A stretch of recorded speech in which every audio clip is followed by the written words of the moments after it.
What? What? What? What? What? What? What? What? What? Why can't you? Why can't you? Why can't you? Why can't you? Why can't you? Why can't you? Why can't you? Why can't you? I did this. Why can't you? I did this. Why can't you? Mikey's, it's allergy season and Mikey's voice is broken. Why can't you? Oh boy. I'm going to have to use my lower register today. So this is not an act. I literally can't use any notes above this. So Mikey's going to have to do some voice work today. Yes. We got to get it. We got to get him to do some different voices so that he can record audiobooks. In a world. Hi, everybody. Hi. Welcome to Headliners. I'm Tim. I don't have allergies. Yeah, allergies are allergy sufferers are the true proletariat. Oh yes, the non-allergy people are the bourgeoisie. Is that what you're saying? I mean, how much do you pay every day to breathe? None. Oh, okay. I breathe for free, must motherfucker. Be nice. It must be nice to just be sitting up on top and be able to just, you and honeybees, man. Y'all just think pollen is just the best shit ever, You're right. Mikey is doing a great RFK Jr. impression. Oh, when I get my hands on you, I'm gonna time you out for so long. I doubt it. I hate you. Oh man. Let's say hi to the peoples, and then we'll do a quick promo for the stuff, and then we'll get into it. Hey, did you see the pop-out chat thing? No. Look at the arrow in the bottom right of the chat. Okay. So guess what? Now we can have our soundboard up and then have the chat on the side. Y'all done messed up. What? Y'all done messed up. This Holy is sick shit. You know how annoying it is to have to keep switching tabs on the right? It is so annoying. And then you lose your spot. Y'all in trouble. Tell me about it. So All right. I'll click the people and you hit the buttons. I'm ready.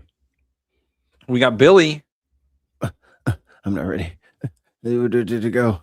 Everything's been rearranged. Fettuccine, linguine, martini, bikini.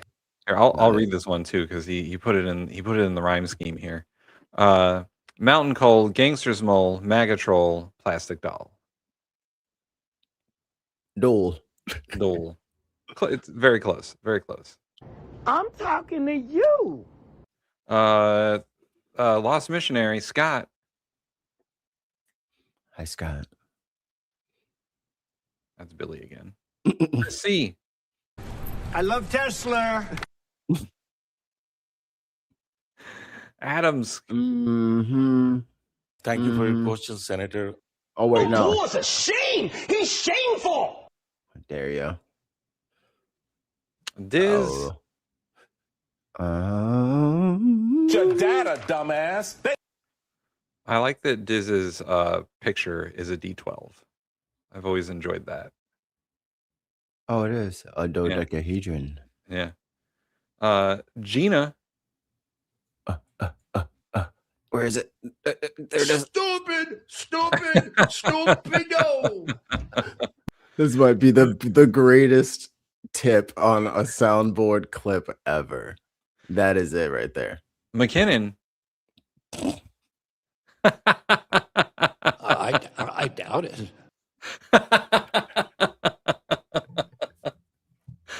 Oh man, that is a great RFK soundboard clip. I doubt it. They are effing pathetic. Oh man. I think I have residual nose pond scum that has sinus drain down my throat and coated it with unhappy Unhappy gross shit, and I just haven't gotten rid of it yet. And the Dark Lord Grag. Do do do do do do do. Flip. Flip. Just poor editing on our part. Oh, and we Shaza. Wait. In my time, you Congress- don't get to talk. Lumber is at a Reclaiming my 5-year time. low, Congresswoman. Reclaiming my time. Then let's just have We Shaza sporting the Tim's hat. Also, apparently, the Tim's hat is out of stock for hats. That's impossible. Let me tell you something. I ordered some merch from TeePublic, and I don't want to, like, because they make our stuff, I don't want to say bad things, but I still haven't received my stuff, and it's been 2 weeks. Bro, our shit is flying off the shelves. You're gonna have to give them a second to catch up. A lot of orders out of the bin warehouses. I didn't get the hat or the shirt that I ordered, but I did get the magnet. Oh, well, they had that, everybody's got those, so they just threw that over there. This was, and by the way, they were like, "Oh, you can just throw this in, and it'll be free shipping for the magnet." I was like, "Okay." And then they only sent you the magnet. Where's the rest of my shit? Hey. TeePublic. Hey, check your wife's closet. She might have stole your shit. She might have. She just gonna come out the closet wearing that shit with a hoodie over it. Like, hey, what are you doing? It's 95 degrees outside. Why are you putting a hoodie on? What is that? That ain't right. That ain't right. What are you wearing? That ain't right. Where'd you get that? I was looking for mine like that. Where did you find that? Are you She sure does, that one she does is, do that. She will steal my my stuff and like, this is mine now. I was like, what do you mean? check the back of your marriage certificate. It's in there. I didn't know either. Speaking of the merch, here it is. Oh, it's on sale. It's on sale right now for the next day and a half. That's right. Get yourself some bin merch. You can get the loose thumb sink chips magnet like I got, or maybe a Tim's hat if they're in stock. I've never had my flabbers so gasted. Our bestseller here is personal favorite of mine. The "Fuck the Hell Off" t-shirt. Fuck the hell off. Get yourself some bin merch now. It's all This on is sale, sick 33% off. Quiet in the chambers, please. Quiet in the chambers. You know, one of these days I'm just going to record a commercial and then we can just fucking play it. Should we have a commercial competition? Oh my God, yes. I don't know what the prize would be. I don't know That's what the the prize only would be thing. either. But We use it? I don't know. Yeah, I you want to know- use all of them, You know what? All right. For the Bintifada out there, we will do a Bintifa. the Bintifa.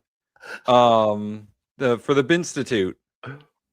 Yeah, we should probably lean at a Binstitute until the temperature cools off.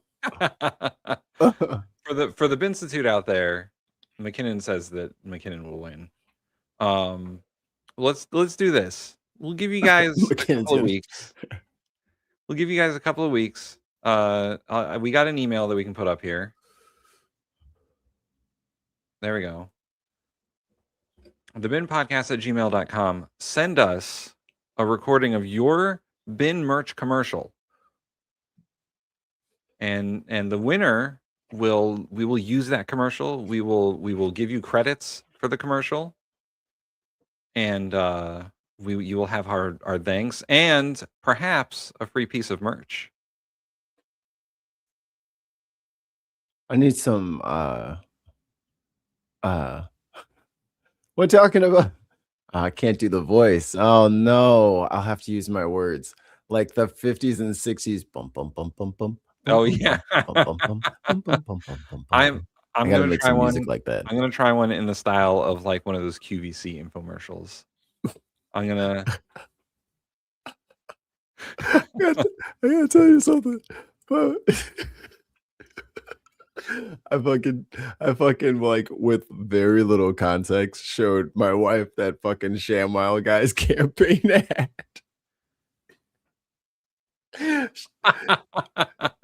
She looked like I threw a flashbang in the room. She was just like, what the? Is this real? First comment we went down, is this real? I was like on the floor. It was so funny I forgot how chaotic it is. It is. It's very chaotic.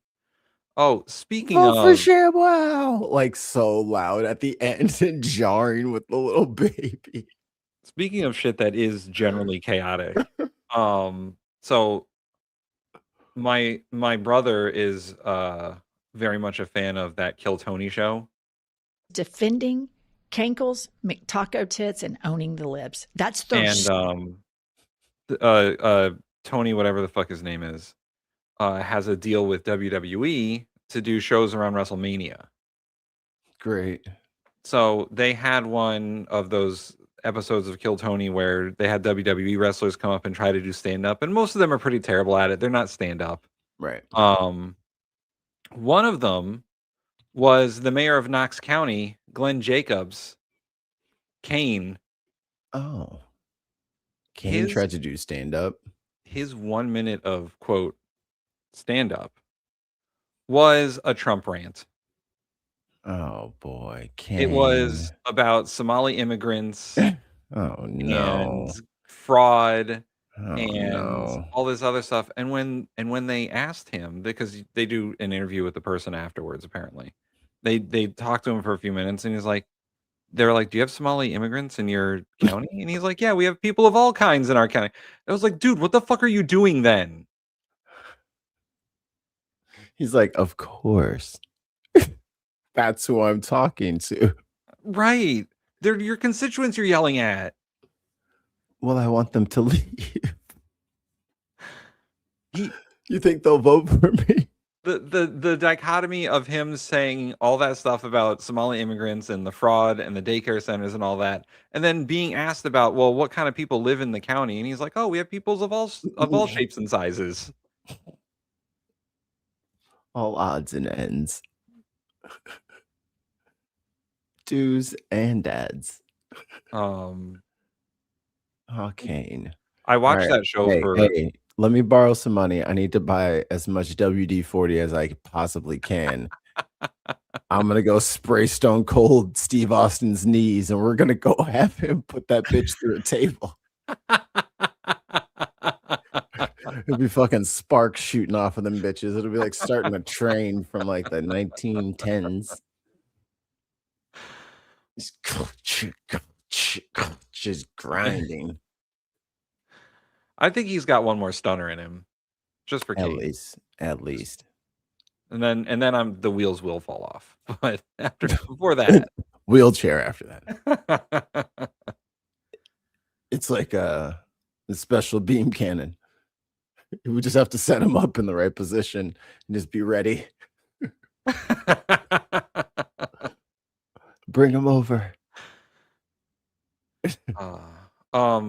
But yeah, I watched a good half hour, 45 minutes of that, and I was like, this is not for me. I don't know who I know it's for some people. It ain't for me.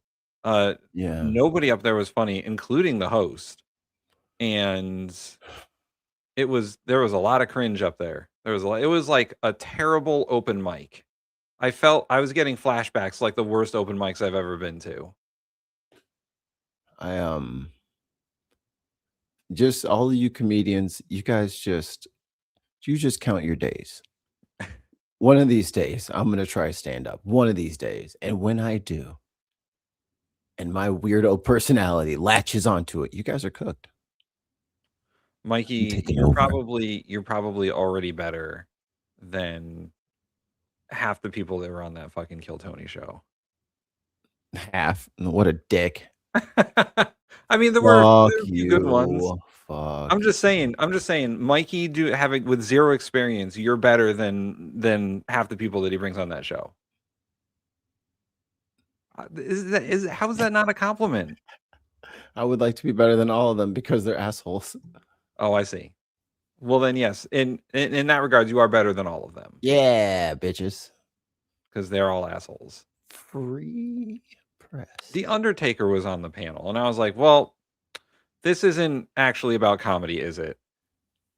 The Undertaker is the least Outwalks funny Triple person H. ever. Kevin. Isn't that his name, Kevin?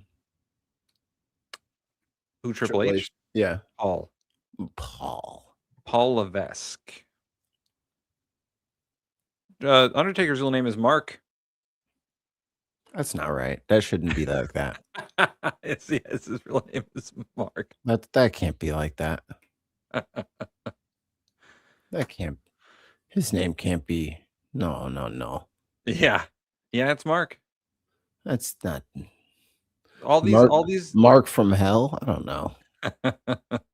It's not doing it for me.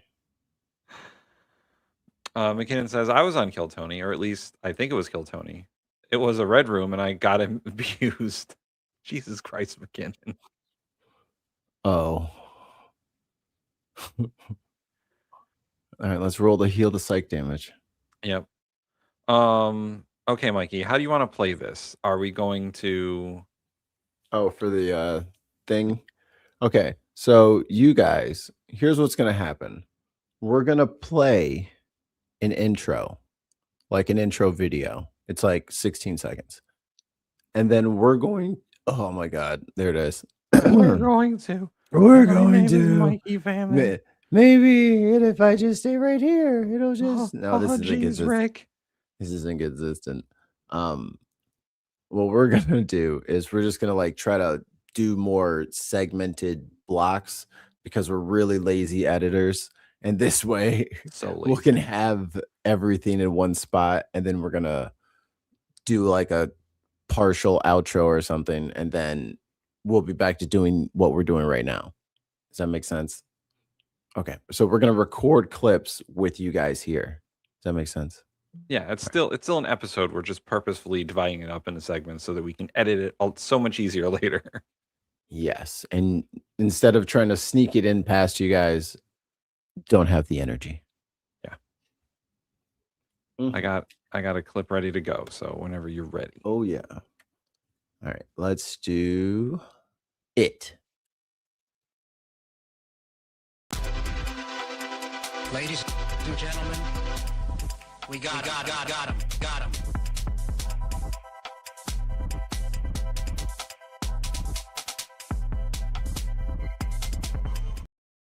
Hello and welcome to the Headliners. Hello. I don't have a upper register key. It broke. Yeah, he doesn't. He can go down. He can get real low. He just doesn't. Oh yeah. Oh yeah. Oh yeah. So what do we got here, Tim? Guess what? You remember a few weeks ago when the Secretary of the Army was thrown out? Yes, I do. It was a very sad day for America. They got another one. The war and everything around the war in Iran. The Secretary of the U.S. Navy fired from his job in the middle of it all. He's the latest top military official forced out of the Pentagon. Professor, I have a question. Yes. Do we currently have a naval blockade? Yes. A follow-up question. Don't we need him? Yes. Okay. We are waging air-based or naval-based aerial warfare on Iran.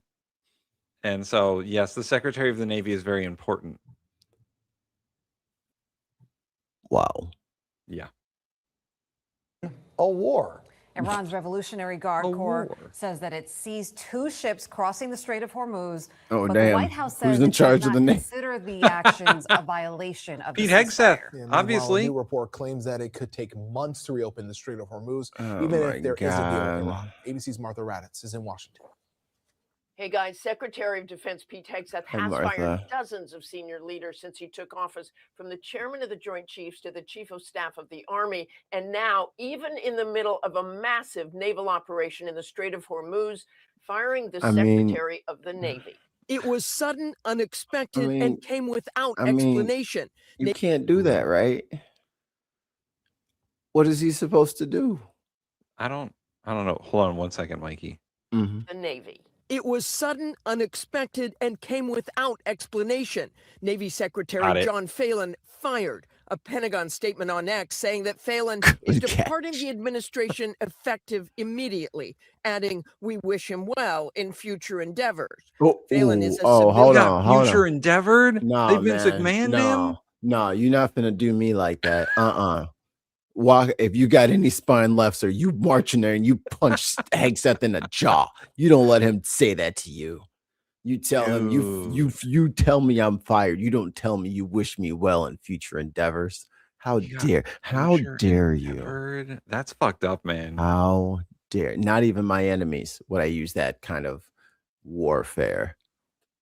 We wish him well in his future endeavors. That shit Vince McMahon would say right after he fired somebody. As soon as they hire their nephew for your position, yeah, your future endeavors. Bye. That's that shit.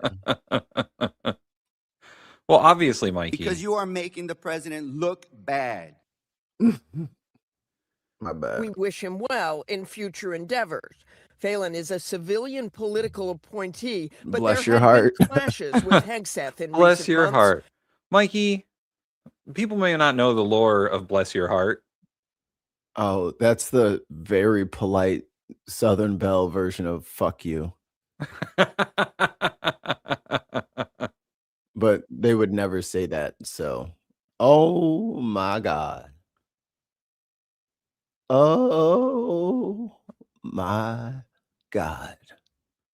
Viper Scott, 10 gifted Bin Podcast Network memberships. We'll look it up.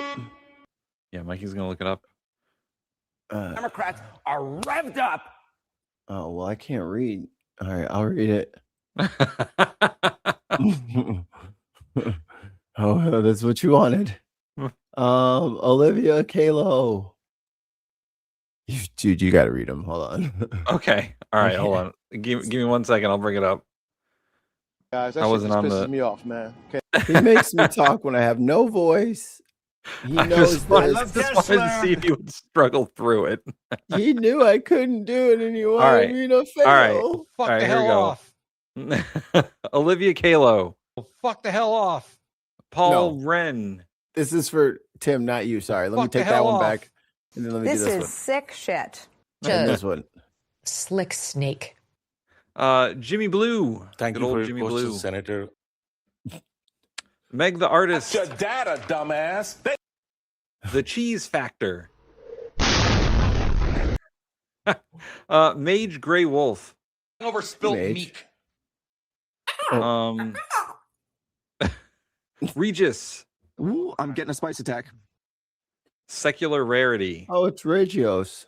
Oh, Regios. Yes, Regios. I said that. Blah, wrong. blah, gay sex, blah, blah, Congress. Where's my hover car? Quiet in the chambers, please. Quiet in the chambers. And You have no decency. and the pickle. He's looking down the end of his little nose. His little pickle. They're pathetic. They are effing pathetic. Thank you, guys. Thanks, Viper Scott. Look, Tim, she's here. I got Who's it. here? She's here. Witchy Goth. Witchy Goth, I sent you an email about doing a show. Caca. I can do it today. Caca. How are you? Let's get back to Pete Hegseth. We don't want to run long on this fucking thing. Yeah, I think we already broke it a little bit, but it was okay. Hegseth's latest unexplained firing of a top Pentagon official comes as thousands of Navy personnel are blocking the Strait of Hormuz in a standoff with Iran now firing on 3 commercial ships and seizing 2 trying to transit the waterway. On Wednesday, Iranian state media releasing this dramatic footage showing an Iranian speedboat pause it. roaring towards a Hey, Tim, you gonna put your ship in there?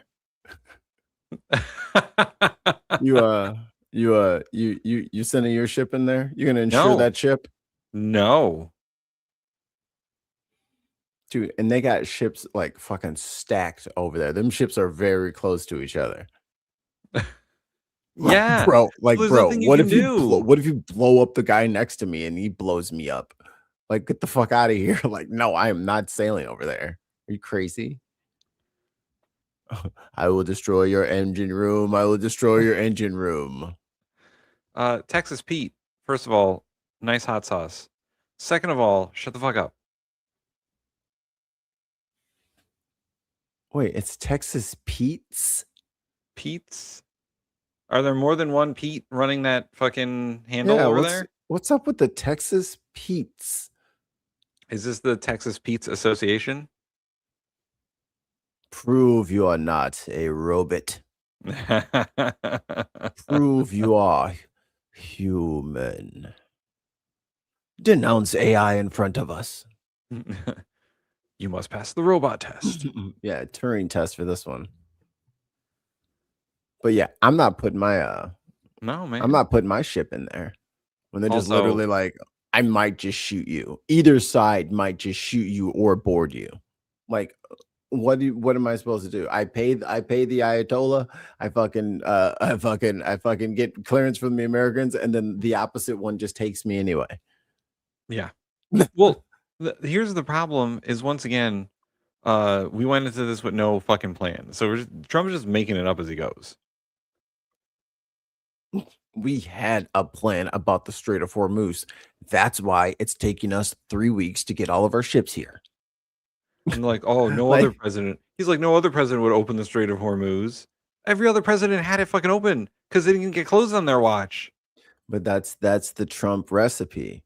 I fail 150%. I fix 12%. Who else has gone up 12% like this? Yeah. Who else? It's like, well, everyone else just goes up 5% every year. You decided to drop down 100 and then go up 12. Like, it doesn't register, dog. We're not supposed to be there spending money anyway. And the problem here is they fired the Secretary of the Navy. Yo, let me see if I can find the thing. He has no military experience. The Secretary of the Navy? No. He's Trump's friend. Well, maybe that's why he needed to be not the Secretary of the Navy. And he was going to Trump instead of going to Hegseth. And Hegseth got all butthurt about it. Get your ass out of here. Massive container ship with masked Iranian Revolutionary Guard, then boarding the ship, climbing up to the deck with long guns drawn and searching This is every a compartment Captain Phillips and situation cabin. over here. The White House downplaying No, this. this is clear Call of act of Duty defiance during MW3. what They is took that supposed ship. to be a ceasefire. Does the Ain't nobody president beat view that this as mission a on veteran. violation of the ceasefire? No, because these were not U.S. ships. These were not Israeli ships. Hey, hold on. I thought we was in the strait to make sure the open flow of commerce. I love the Remember that? backpedaling. I love the backpedaling. Well, no, it's not breaking the ceasefire because it's not one of our ships. It's someone else's. Oh, so you're just gonna let Iran punish its neighbors? I thought that you were defending them. Yo, we're about to give fucking UAE a shit ton of money because they have economic hardship because we closed the strait. Wait, like a recent one? Yeah. Like, oh nah, bro. Nah, he gotta go, man. 25th of y'all. We can't keep paying everybody because he's stupid. No, we don't have more money. We can't have universal health care, but we're gonna give the UAE a shit ton of money because they're like, oh, the US, you closed the strait on us. We can't export our oil. You better send Elon over there with some cyber trucks and start delivering that shit on tire. Like, I don't give a fuck. No. Didn't they weren't they the ones that were propping him and Jared up? Yeah. Dumping all that money into his crypto? You're a fucking problem. Nope. You don't get no money from the taxpayers. Fuck that. International As for that vessels. crypto money Today, back. despite the president's repeated threats to reopen the strait, cargo ships and tankers clustered outside the Strait of Hormuz, unable to pass. This morning, Iran saying they have collected. So if the boat there's like next to so if that middle boat is the one that they want to hit, and that the rounds are like going through, you know what I'm saying? Like if it punches through or hits glass and then just like goes in, you're not gonna sink me. You know what I'm saying? Like, I don't want to be anywhere. I'm not even sending my ship over there because he's gonna sit over there and potentially get hit next to everybody else. Nah, come on back. Just Human says Biden gave money to Ecuador to make homosexual comic books. Bro, look at your picture.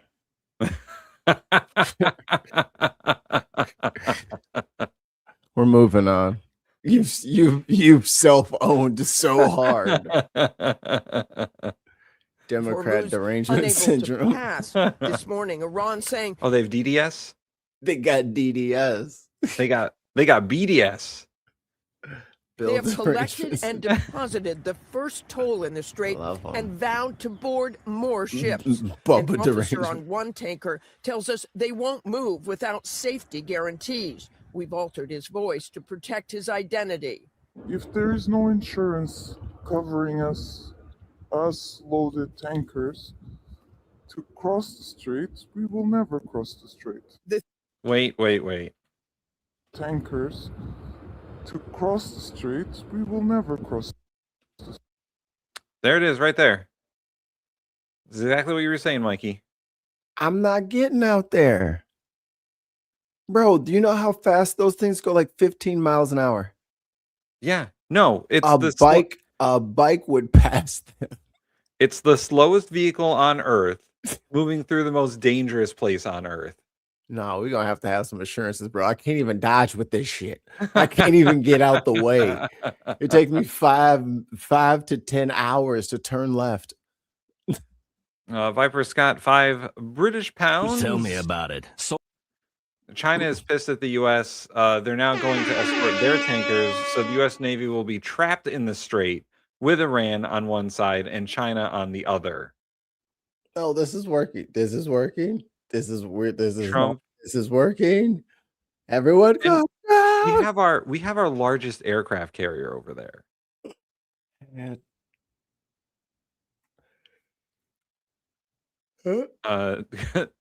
The Dark Lord Greg, $2 super chat. Butter emails. No fucking way. No, we gotta investigate those emails. And the bleached hard drive. I can't even do the voice now.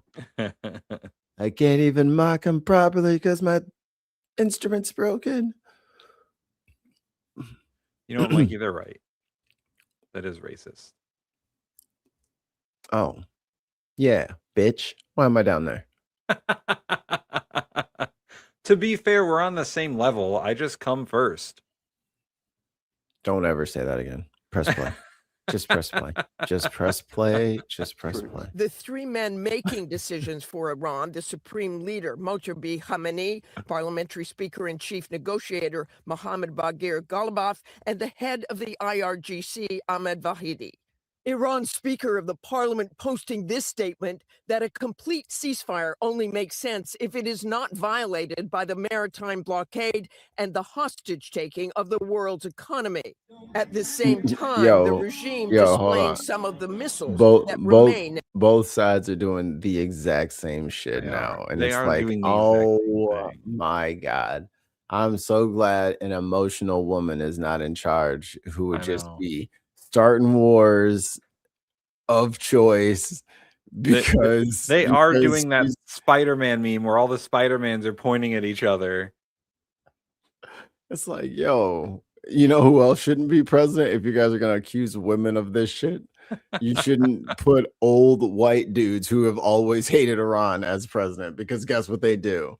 As soon as you give them the tools, they're like, and now I'll blow it up. I'll blow it up. And its Like, arsenal. come on, man. It comes amid news of a sobering message to Congress from the head of the Defense Intelligence Agency, despite They got President that Trump's bitch in the street. insistence that most of Yo. Iran's missiles and drones are gone. Marine Lieutenant They General got the James missile Adams on the telling block. lawmakers Iran retains thousands of missiles and one-way attack drones that can threaten U.S. and partner forces throughout the region. Sir, I'm All of not these parking the developments are ship clear and- anywhere. The You see insurance that? company said no. You see that 2-story bomb? Brother, I'm not getting in that straight. Oh, no. My whole boat will be gone. Nah, we good. What you say? South Africa is what? 21 days? All right, I'll see y'all next month. Yeah, we'll go around the Horn of Africa. Good Cape luck. of Good Hope. I was gonna pick up some biltong anyway. Oh my God, you Are gotta gone. be kidding me. Marine Lieutenant General James Adams telling lawmakers Iran retains thousands of missiles and one-way attack drones Halo-ass that bullet. threaten U.S. and partner forces throughout the region. All of these developments a clear indication that the U.S. and the Iranians They are got the nowhere forward onto near a Dawn over long-term there. deal, and there's no end in sight. to Mac this devastating Blast. Hey, yo, go sit in the straight. You got Mac Blast. Oh yeah. No, we're not crossing the strait. They got 2-story ballistic missiles. Oh shit. You talking about some just sit out there. No, we're not gonna do that. Oh boy. All right, Mikey, hit the button again. We'll do a different one. Oh man, that was funny. All right. If you liked the video, and if you thought that was funny, subscribe if you are new. Hit like because it's nice, and we'll see you soon. Here it is. All right. Ladies and gentlemen, we got him. I want to.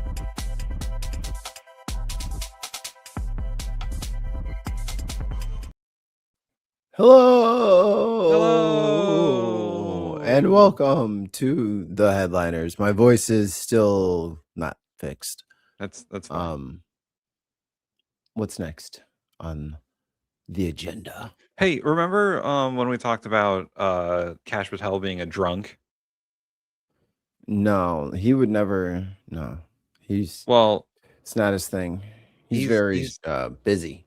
He's decided to retaliate for some of that. Ask you about some reporting in the New York Times about the FBI launching an investigation into one of its journalists after she published an article about how FBI Director Kash Patel reportedly provides his girlfriend with government resources. It comes on the heels of that startling report in The Atlantic detailing Patel's alleged excessive drinking and unexplained absences, which he denies.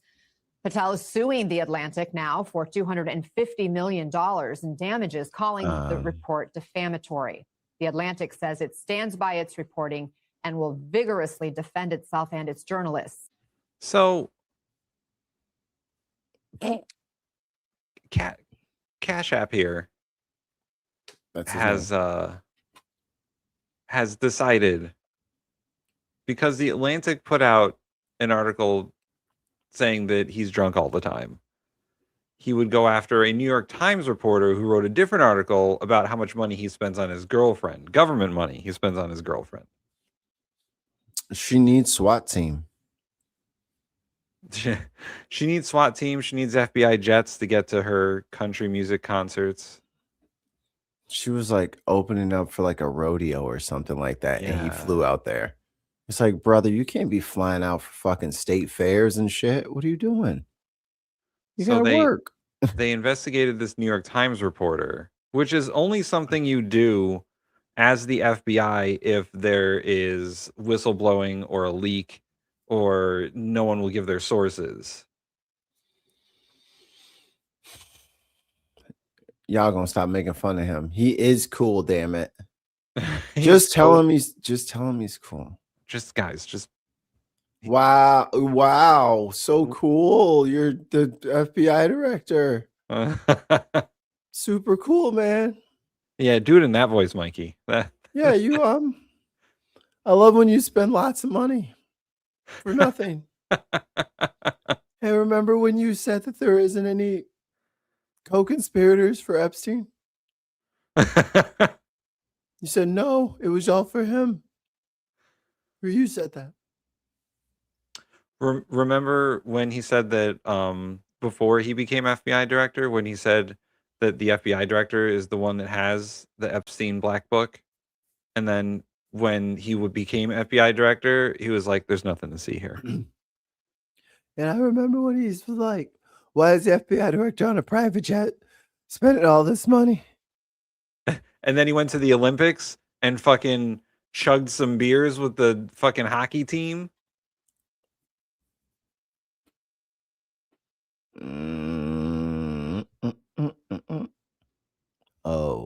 I saw. Interesting. I saw. I didn't see that. Is there a gameplay trailer now? Yes. Ooh. All right. We'll have to do that too. Yes. All right. More cash. But now lawmakers and a watchdog group are demanding cash me outside. How about much that? to discuss with Ken, who's back with us, along with I'm Sky going Perryman, who is the president and CEO of Democracy Forward, which is now investigating Patel's conduct and leadership. Ken, what are you learning about why this Times reporter was reportedly investigated and what that all entailed?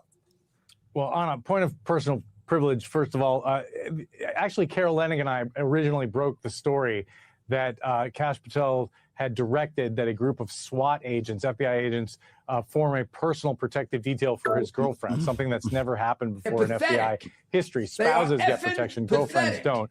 The New York Times expanded on that reporting. Bro, and, don't nobody be they are like, reporting that they're like she don't even have no fans at the concert, bro. You Right. do not have to worry about her safety. No one is at these events. She ain't It's making like it a to crowd of like CMAs. 15 people. Not even, they don't even have paying customers, let alone threats. No one goes to that shit. You're the only one going. Oh, this one's unnamed. What does this one do? Fuck your face. What? I got that, Jim. Oh man, is that Mark? Oh yeah. That's hilarious. But yeah, she doesn't have any fans. It's not like she was doing Carnegie Hall or some shit. Right, she's not going to be like best new country artist. She was at like the fucking tractor pull, like doing God Save the Queen or something. Like, you know what I mean? Like she's not even like what She's are we at the doing? county fair. Yeah. The Boy. SWAT meet. Like, girl, you are not getting a SWAT team. It'd be like, and for Cash singing is, for singing at the Denny's grand opening. Like, relax. and Cash is out there like, yeah, she needs a FBI SWAT, and we got to get the company plane. You don't cause the traffic jam in that fucking one red light town. They can't even get, brought so many cars. I don't know what to do. Only got 4 parking spots in the whole damn city.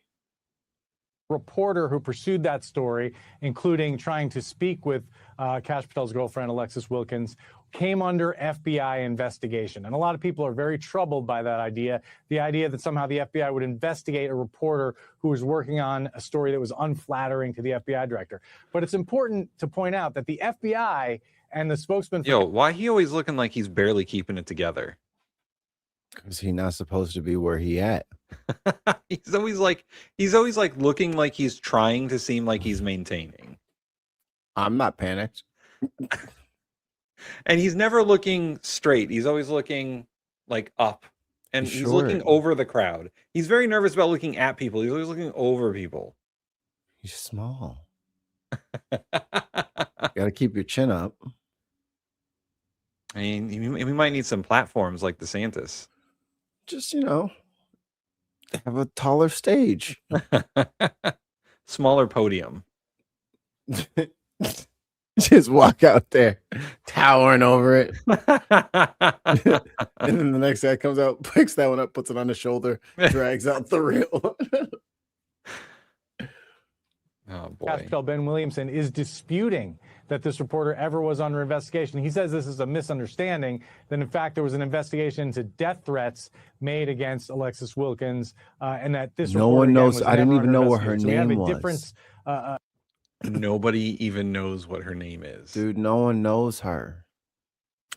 This article says that Ms. Wilkins was interviewed by FBI agents in relation to a death threat in Boston, which specifically referenced an article published by Williamson the previous day. The spokesman said in an email reply, during the questioning, the agents inquired about related reporting, while investigators were concerned about how the aggressive reporting techniques crossed lines of stalking. No further action regarding Williamson or the reporting was ever pursued by the FBI. So Tim, question. On Iran, did the US carry out decapitation strikes?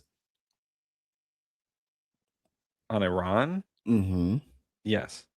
And then that would be like, like heads of state, big department heads, and all that and the like. So if we're doing that, that puts Cash Patel at risk for retaliation from Iran or from its proxies or any of these things. So why are you constantly putting your hard target self in the vicinity of civilians? You go your ass to Langley.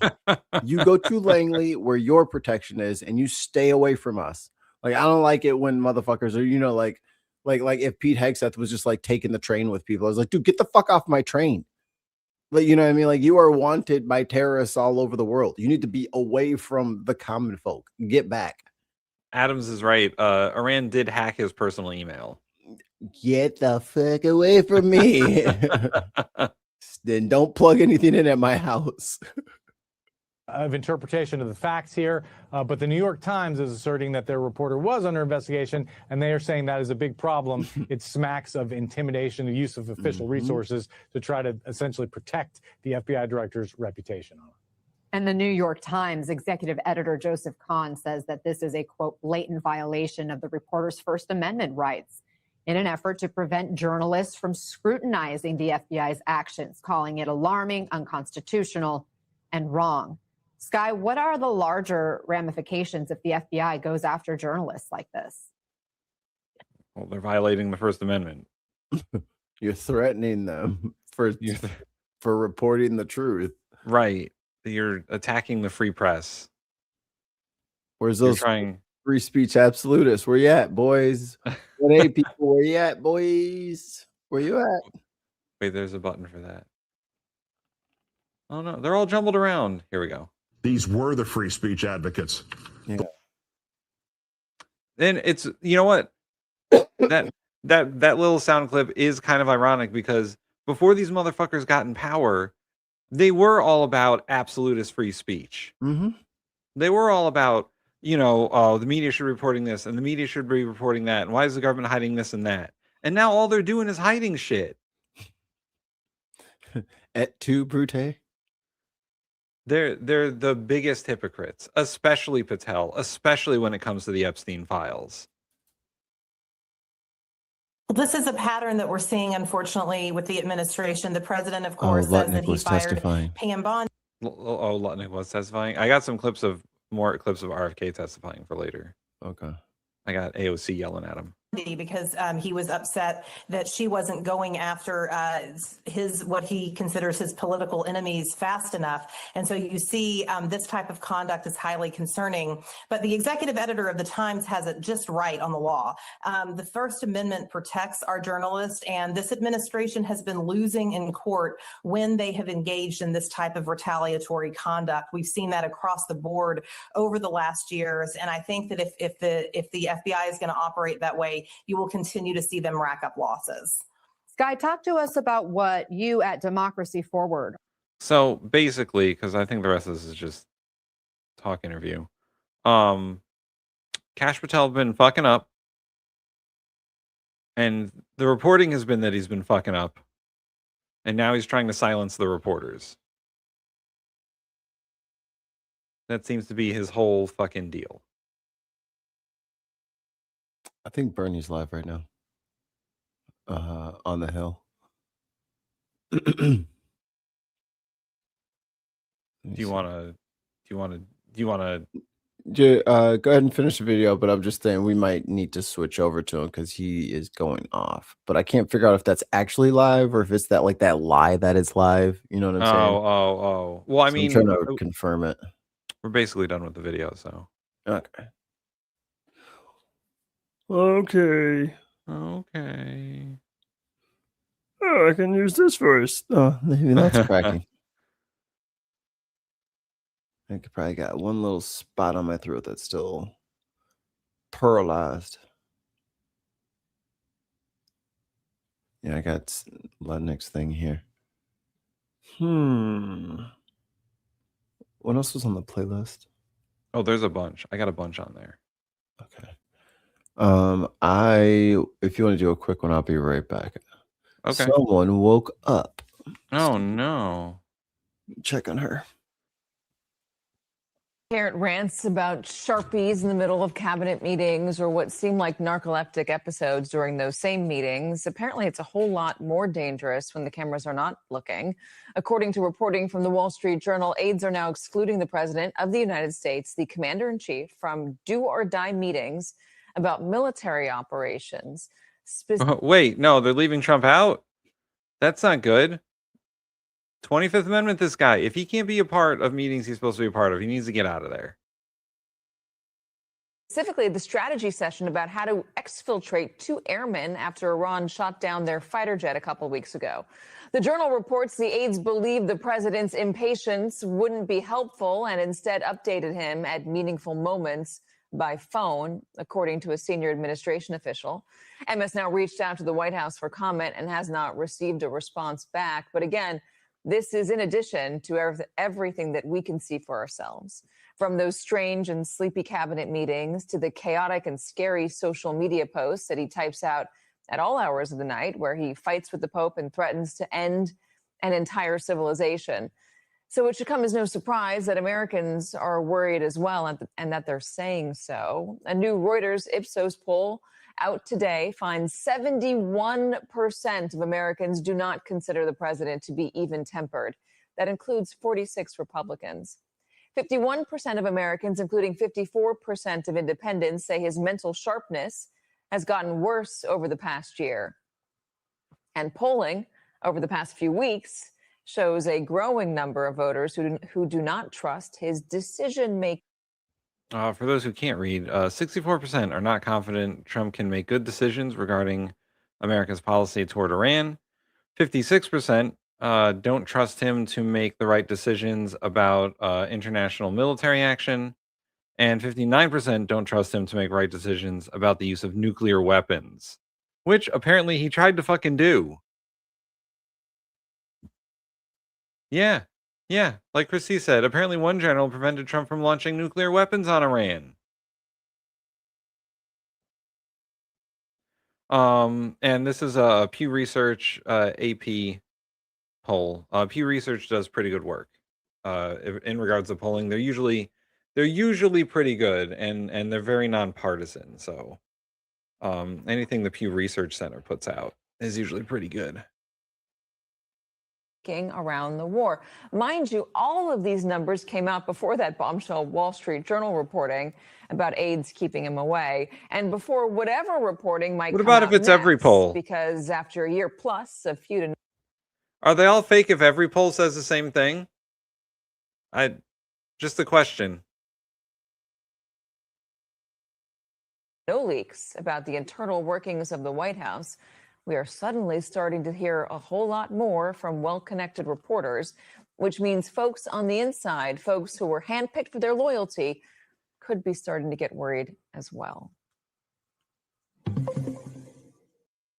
Oh, that was quicker than I thought it was going to be.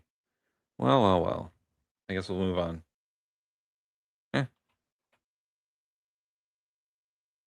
So the president's being left out of the room. They fired the Secretary of the Navy. Let's see, what else we got going on here? The gentleman yield. We got some more testimony from everyone's favorite Secretary of Health and Human Services. Oh, you know what? Maybe I can hold on one second. Maybe I can turn this into a different thing. All right, I'm gonna play the clip.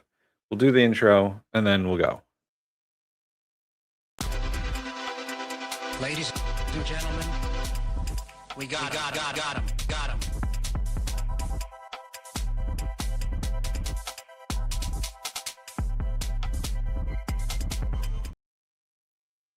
Hi, welcome to Headliners. My name is Tim. We got some more testimony from RFK Jr. Like and subscribe on the show. Scan the QR code for merch. We have so much merch, all the merch. And patreon.com/The Bin Podcast if you want to support us on Patreon. Also, become a member and you will get special treats like those dog emojis of all of our dogs. Yeah. Now, we are going to talk about some RFK Jr. testimony on Capitol Hill. I believe this was yesterday. I yield it back to the chair. Okay, thank you for yielding back to the chair. And now I recognize Representative Ocasio-Cortez for her 5 minutes. Thank you. This is funny. Most polls skew Democrat at least 5%. Okay. Even if that's true, let's give you that might be true, right? Let's concede your notion here. Trump's still losing in all of those polls by at least 20%. So, I mean, going back to the polls before, what was it, like 59, 60%, 70% of Americans think that he's unfit to preside over military action in Iran? Or 5%, whoopity fucking do. It's still very much wrong, right? It's still very much people think that he's fucking insane. So yeah, 5% is the margin of error in a lot of those polls. So you're wrong. Madam Chairwoman, how you doing, Mr. Secretary? Good. Thank you for asking. No, of course. I'm not sure if you remember our last chat about a year ago where we talked about Medicare Advantage. But, you know, I think one area of agreement that we have, I hope, is that these insurance companies are fleecing the public, right? Can we agree on that? Absolutely. And they are, I mean, it's highway robbery on the American people, on people who are sick, on seniors. We're on the same page about that, right? Yes. And last year, I brought up Medicare, the Medicare Advantage program to you because these corporations like United Healthcare, Aetna, are known to be defrauding the public. And really, we know that with Medicare Advantage, it's to the tune of about $80 billion. And the Department of Justice has, in fact, opened an actual... You mentioned United last time. So you remember this, Yes. right? Okay, I'm glad that we're able to kind of jog the memory on there. And we chatted about this, and we actually chatted about it afterwards too. And so we know this, we're all on the same page here. United, CVS, Aetna, they're defrauding the American public to the tune of $80 billion a year. We know that they're doing this to the public. You know it, I know it. We've even had some bipartisan chat about this. And so I was surprised to see about 2 weeks ago, you had decided to give them another $13 billion. And it was used. Oh, Tez in the chat. What's going on, Tez? Tez says MAGA is even giving up. Too bad they didn't listen from the beginning to everyone else. It's true. It's true. They were all in a fucking cult. Through the Well, mechanism. still in a cult for the most part. There's fraying on the edges, but I don't think the dam is quite broken yet. Some of the MA reimbursement rates. But I want to know, why did you do that? And first of all, I agree with you on everything that you said. We have to look at the reimbursements that the industry get, which they said there'd been a 5% increase in cost. and that if we didn't give them the full 5%, they were going to lose, that it would impair patient choice, particularly in some regions of the country, the industry would leave. We gave them a 2% raise. Right. And I hear what you're saying, Mr. Secretary, that the industry is saying that they're increasing these costs, but the industry is defrauding the public. So we know they're lying. We know they're lying through even their mechanisms. They are upcoding. They are telling us, the public, the government, Medicare, our systems, that people are sicker than they are so that they can get more money. They're lowering their reimbursement rates. They're increasing denial. So we know that these folks are lying. We know that they're bad actors. And if I'm hearing you correctly, we are giving them more money because they're saying that they need it? Can I answer the question? Yeah. First of all, I appreciate everything you've done and you speaking out about upcoding. We are ending upcoding. We're using AI now to detect it, to prosecute it, and to end it. Yeah, they're lying, but my job as HHS secretary, I have to balance the impact on patients if there are no options in those. Bye, Witchy Goth. Check your email and hit me back. We'll do that show. So we do a lot to verify. We don't trust. We do a lot to verify. And I hear what you're saying. I mean, even when you talked about that 2%, it's something that I found interesting too, because that 2.48% wasn't initially what you were going to go for. You had announced in January that, in fact, CMS had proposed an increase of 0.09%. Yeah. Which would have essentially kept payments flat at minimum to these corporations like United and Aetna that are robbing us. And so there was an interesting amendment that you had made. We've got the experts saying, okay, even when you start looking at that inflation rate or that cost rate, even that at most is 0.09%. But then it seemed as though there was some industry backlash. And now we're at 2.48%. We're giving them $13 billion when they are stealing $80 billion a year as it is. I say we let them eat it. Why not? Well, you can see from what we originally published what our intention was, to give them essentially nothing. Okay. And we got a huge blowback, not only from the industry, but providers and everybody else who said, we are going to experience closure. It's quiet, too quiet.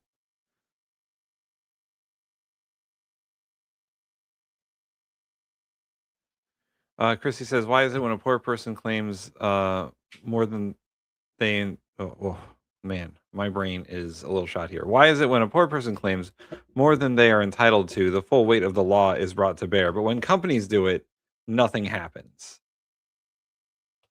Companies are people. Of course, corporations are people. Corporate welfare, just everyone loves it. Everyone loves corporate welfare. We're going to experience places where you cannot get insurance. It is going to leave all these patients high and dry. We did our own investigation, and you can look at healthcare. Representative, time's up. And you can. I really appreciate you giving me a chance to answer. I was much less fiery than I was anticipating. Mikey, are you ready for the next segment? I'm ready. Sorry I missed that segment. That's about okay. RFK. Yeah, it was much less fiery than I thought. I thought AOC was going to go at him. I didn't watch that video ahead of time. All right, I'm going to play the intro. And Okay. We'll do it again. Again. Ladies and gentlemen, we got him.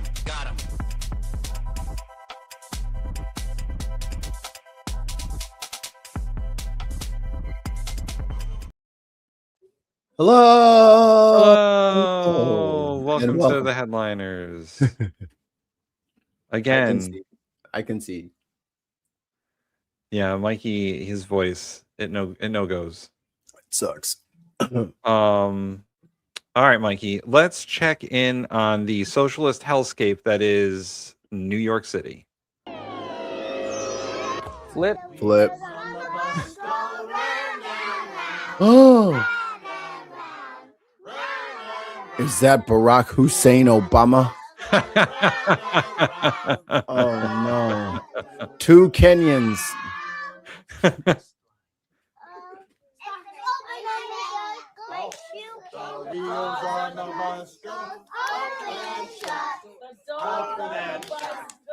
Obama, you suck. You don't know how to do this game at all. You do not know this nursery rhyme. You think the doors go open and shut? For real? Harvard law professor? Come on. That's what happens when you're a fucking socialist, Mike. You don't know how the bus works. You don't know how the bus works. Free bus, open bus, closed bus. Who knows? Who can say?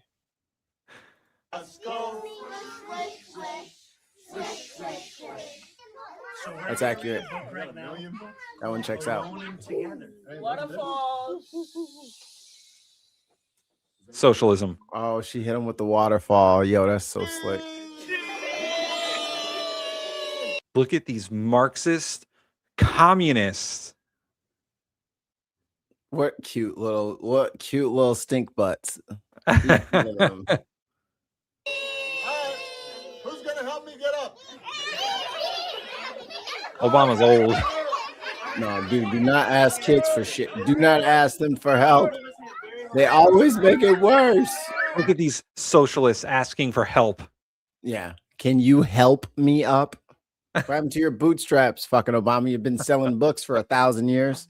You ain't got money for a jetpack, pole vault, trampoline.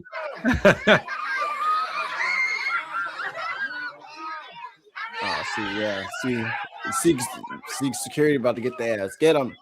Thank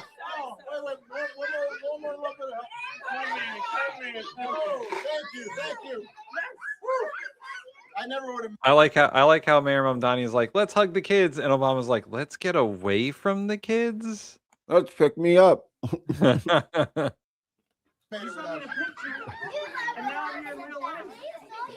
Okay, so that wasn't the only video. I have a related one, but I just wanted to put that out there. Mamdani shouldn't be seen with a war criminal like that. I'm just saying. You made sweeping promise. This is the real video. Oh, I've seen some of this, and I think it's hilarious that she's like, well, I can't believe how sharp her questioning is for competent people, but when she has stupid people like Trump, she'll do all the work for them. But when it comes to Mamdani, it's very different. So I think sometimes in journalism you kind of have to play to the level that you're going for. And when it's like Trump or Hegseth or whatever, you gotta dumb it down. Otherwise, they're not gonna understand what you're asking them. She is the Trump tamer, though. She is the Trump tamer. She always gets the best interviews with him. Was she the one him up like a book? Yeah. She wasn't the one that did the interview about the picture with MS-13. That was somebody else, right? No, that was a guy. That was a guy. Okay. Because boy, that dude let Trump hang himself there. He's like, no, it was done in Photoshop. Photoshop. Come on, be serious. Be serious. It like, says no, MS-13. And Trump's like, no, look at the picture. It says MS-13 right here. In like, white letters over his brown hands. Mr. President, that's in New Times Roman. Yeah. Comic Sans MS-13 on his knuckles.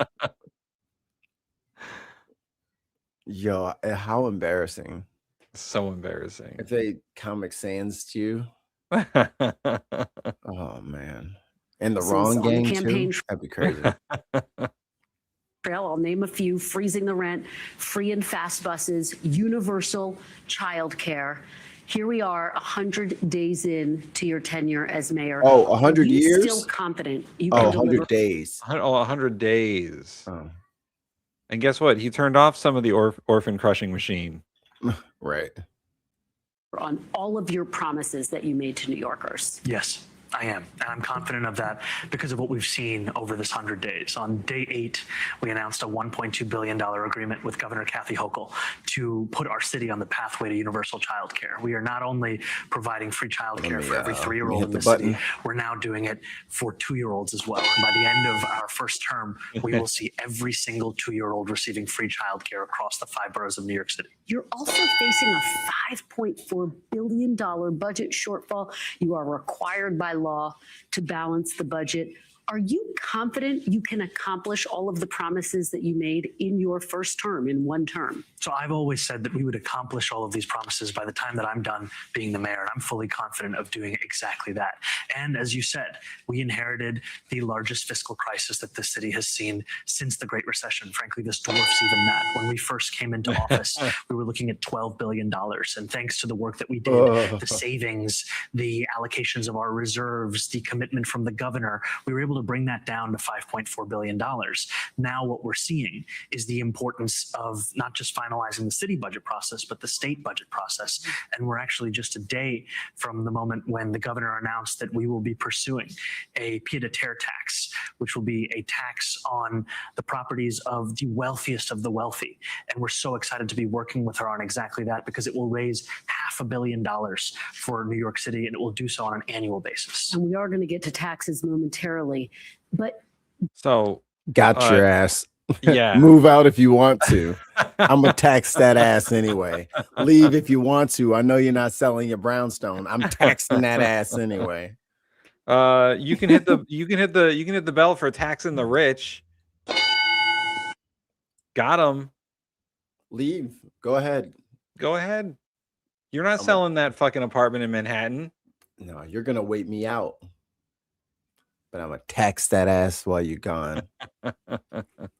Go to Jersey. Do you think? Do it. Go to Jersey. I fucking dare you. Go to fucking Jersey. Stop coming to Connecticut, though. Leave us alone. We're tired of your bullshit, New York.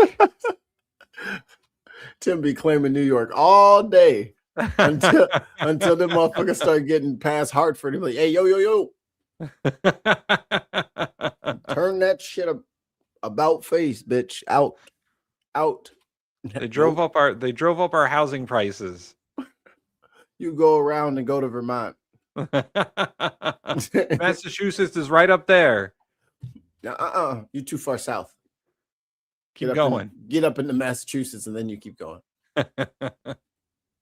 You can accomplish all of your promises to New Yorkers, or do you think you would need a second term in order to promise and achieve the sweeping promises you made? I'm going to just knock on wood over here for the second term. But look, I've said time and again Power that move. when I was running for mayor, New Yorkers would come up to me. They would say one of 3 things typically. They were talking about freezing the rent, making buses fast and free, delivering universal childcare. In this first 100 days, we had 6 vacancies on the rent guidelines board that determines whether or not that decision will be made. We filled all 6 of them. They're an independent board. They'll make their decision this summer. When it comes to universal childcare, we talked about the $1.2 billion. When it comes to making our buses fast and free, we're already delivering on the fast. We are speeding up buses for more than 1 million New Yorkers, putting back up to 6 minutes back into their lives each trip. And we're doing this because we currently have the slowest buses in the United States of America. And we're working with Albany to make those buses free. And we're confident by the time that we are done with our administration, we will have delivered on these 3 central promises. Let's talk about how you're going to pay for all of this. You've worked with. He's going to make the buses free in New York City. Imagine like using unimaginable political charisma to get shit for people. Right. Whoa. Right. Whoa. What if we like actually just fix shit that normal people? Whoa. Buses? Whoa. I think what Mayor Mamdani is proving in his first 100 days is you can just simply do things in government. Just fix it. Just Make do them it. stop. Make them stop you. And when he's talking about going after the landlords for, not keeping up on their buildings or raising rents and stuff like that, or having, the utilities not working properly, he's done that. He's literally gone to court for the city of New York to stop these landlords from abusing their tenants. Not that Oh, hard. Sarah Davies. Haven't seen Sarah Davies in a bit. Hi, Sarah. I'm not melancholy. I just sound like this. Yeah, exactly. If it's broke, fix it. Never thought about that. Who could have thunk? Who would have thought you could just fucking fix things? And honestly, people don't give a shit about your personal pot. Did you fix the bridge? Are the potholes fixed? Is the trash being picked up appropriately? Like, basic shit. Can you just run this bitch not into the ground? Just maintain the bureaucratic structure that keeps all of the services and provides the security that the community needs. Just do the normal shit.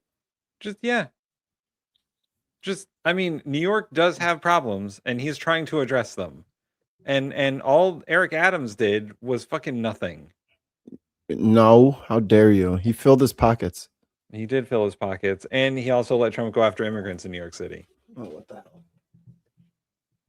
With Governor Kathy Hochul to get some of the starting blocks in place for universal child care, for example, which you referenced.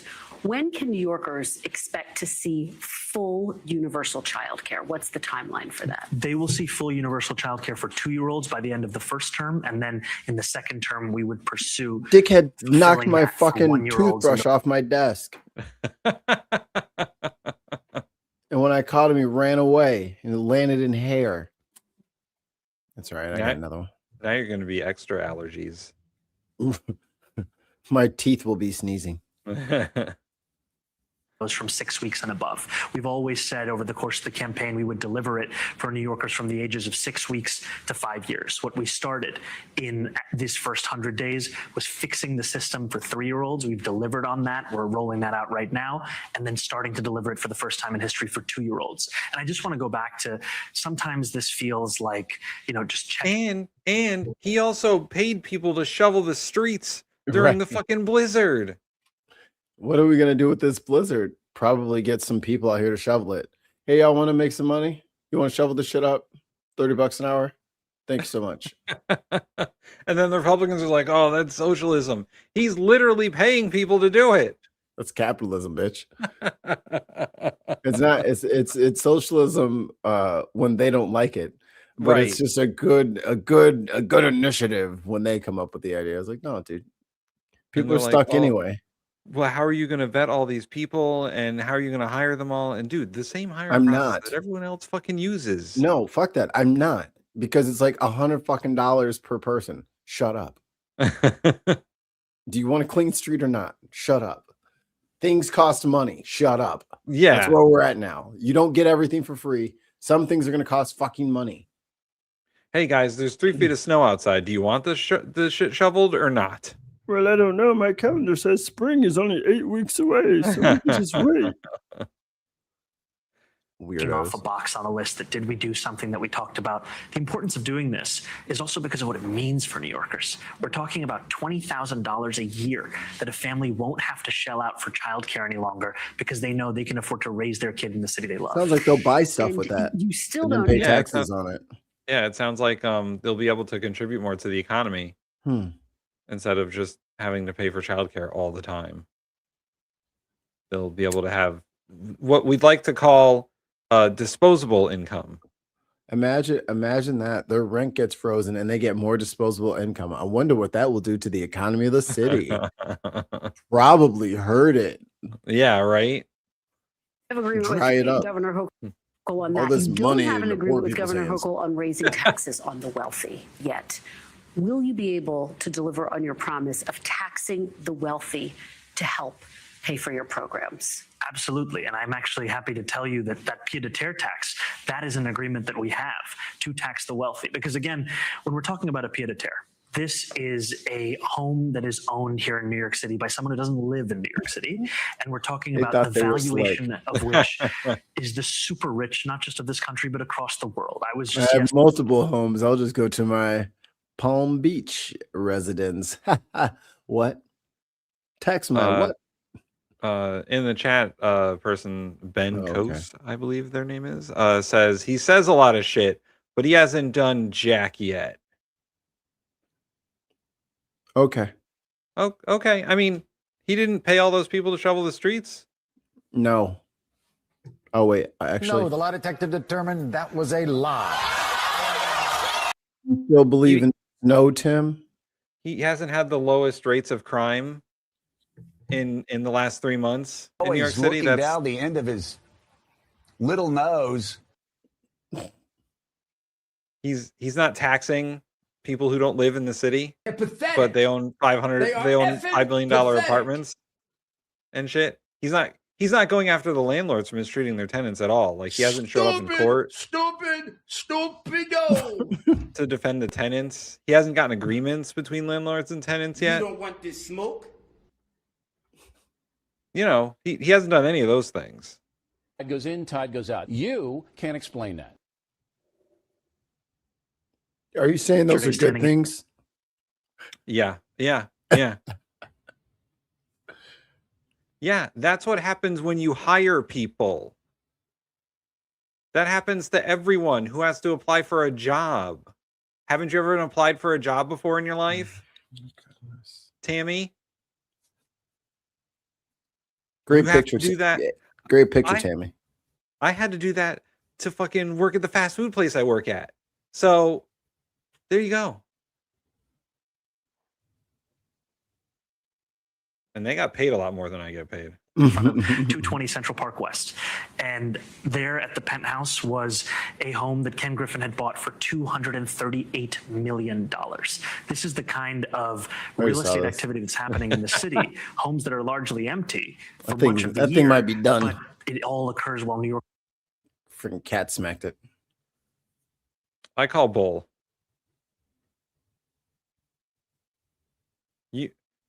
And also, you don't need 3 forms of ID if you have a passport.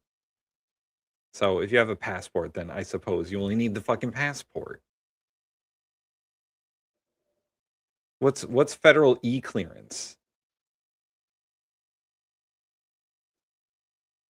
Are hurting in this same city. We're starting to actually bridge that gap. I have no idea. I'm so excited to be working with the governor on it. When you talk to New Yorkers, they say they feel like they're already overtaxed. What do you say to middle-class New Yorkers who are worried some of these taxes could wind up impacting them? I tell them unless they make more than $1 million a year or own some of the most profitable corporations in our city or have a second home that's worth more than $5 million, then these are not taxes.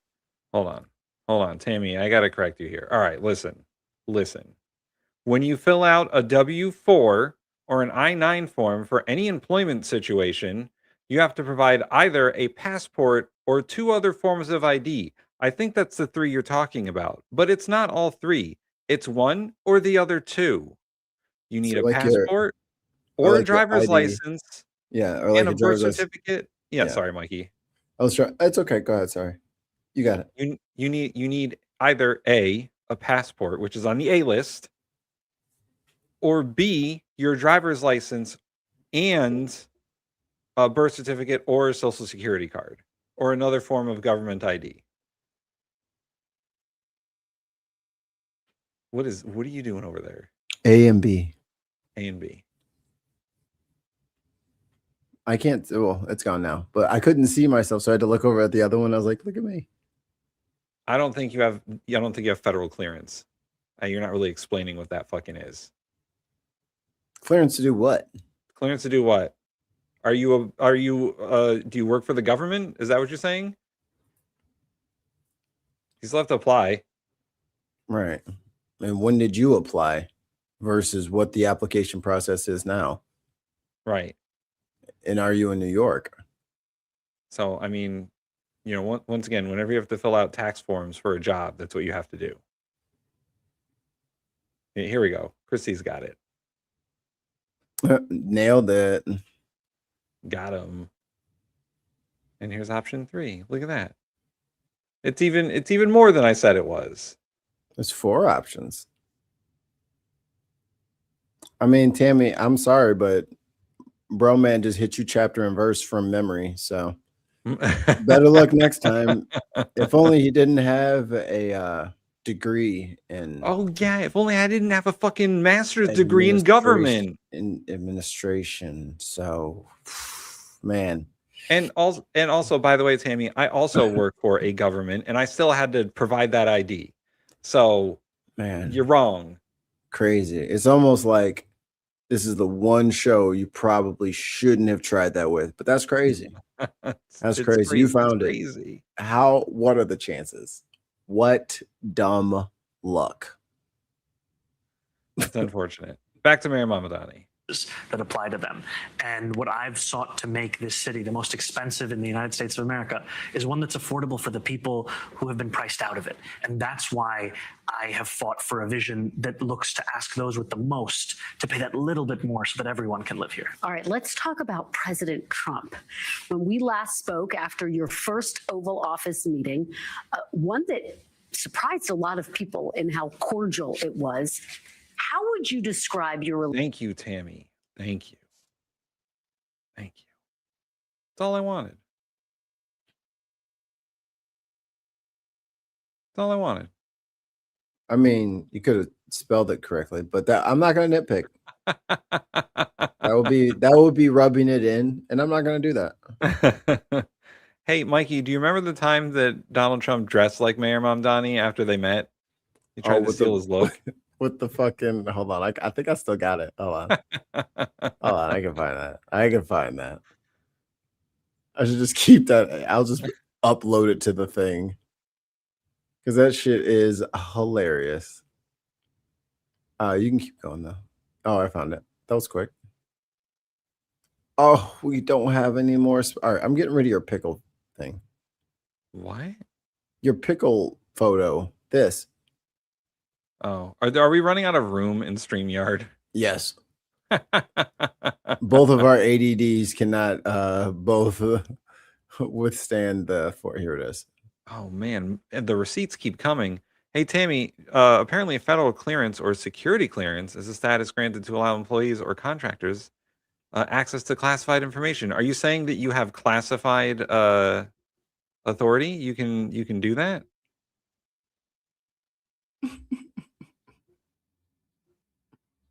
Damn. Tried to steal his look. Said, I am also handsome. Look at me now. Tammy, if you have some sort of clearance, why are you fucking hanging out in our chat? Don't you have more important things to do?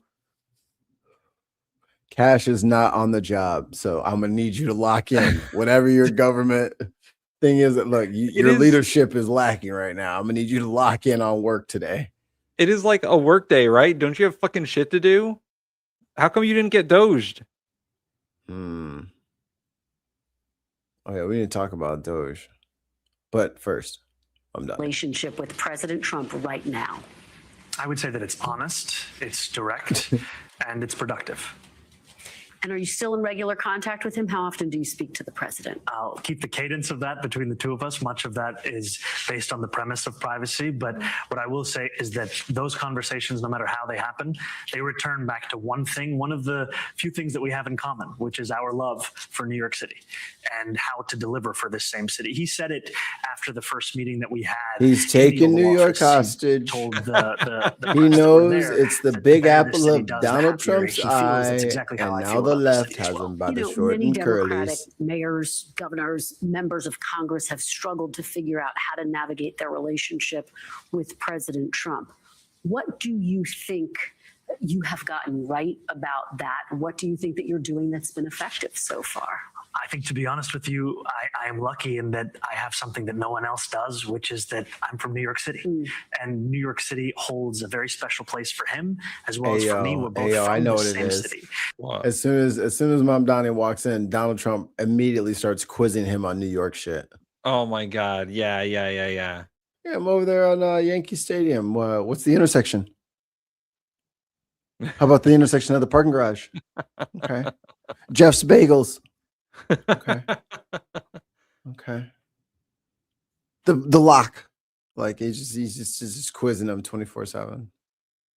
That'd be hilarious. You just randomly text him about like New York real estate history. If you get on the green line and go down 6 stops, transfer to the blue line and go 2 stops, what borough are you in? Quick, what are the 5 boroughs of New York City? Answer me. Answer me. I can't do my fake screen. It's on. What street is Trump Tower on?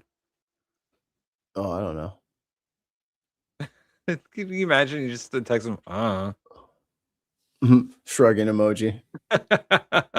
Does it matter? It's Jordan doing the start sending gifts. And it means that our conversations are not just of the scale that is typical with the president, but also granular about even the things as specific as zoning law changes in Midtown Manhattan. And that, I think, speaks to the fact that Donald Trump is not just the president of this country, he's also someone who's been a New Yorker for his entire life. And there's an investment in this city. I don't know, man. He is kind of a You've now had a Floridian number now. of conversations with President Trump. He's Do you Florida trust than New York President now. Trump? I would say that those conversations are ones where we know they have to continue. And there have been times where I have raised things to the president. For example, in that last meeting, it was a meeting that we mostly spoke about this housing development. But over the course of the meeting, I did mention that just that morning that ICE had detained a Columbia University student. I mentioned to him that this was part of a larger trend that we had seen of 5 individuals being detained in or around Columbia University. I gave him a list of those 5. 30 minutes after the meeting, he called me and said, Oh yeah, who's the person that said Mamdani did nothing? Got them protesters out. Where'd that person go? He said, and also when you're done looking at that housing thing, just slides a piece of paper across the desk. Yeah. Fucking deal with that, all right? Don't let your fucking goons mess it up again. Okay. He'd now made the decision to release her. And so I think we see in those decisions the worth of a relationship that is both honest. Can you imagine? And he slapped him. Backhand. He's like, Mayor Mamdani, why? God, he's so cool. Takes the paper, gets on the phone. God, he loves New York. And looking to be productive. And that honesty means acknowledging places of disagreement. When I was telling him that, I also told him, as I've said time and again, that I believe these ICE raids to be cruel, to be inhumane, and to do nothing to serve in the stated interest that it has, which is that of public safety. Let's talk about the Democratic Party and the future of the Democratic Oh, that's Party. unfortunate. Former Vice President Kamala Harris said just last week she is thinking about running for president again. Would you like to see former Vice President Kamala Harris run for president again? I have to be honest, I haven't thought about the candidacies for president this time. The answer, Mayor Mamdani, is no. I mean, he can obfuscate. He can tap dance a little bit. You know, he's in for a little bit. He's got some runway. He doesn't exactly have to, you know, doesn't exactly have to play by the rules right now. I get it's the political. Although if he's not out there saying yes, it probably is a no. Like if he's not like, oh Exactly. yeah, Kamala Harris, yeah, sure. But no one wants her. Right. It's probably just If like she was smart, she should have been trying to run for governor. yeah. She's probably would have been a shoo-in for California governor. But hey, what do we know?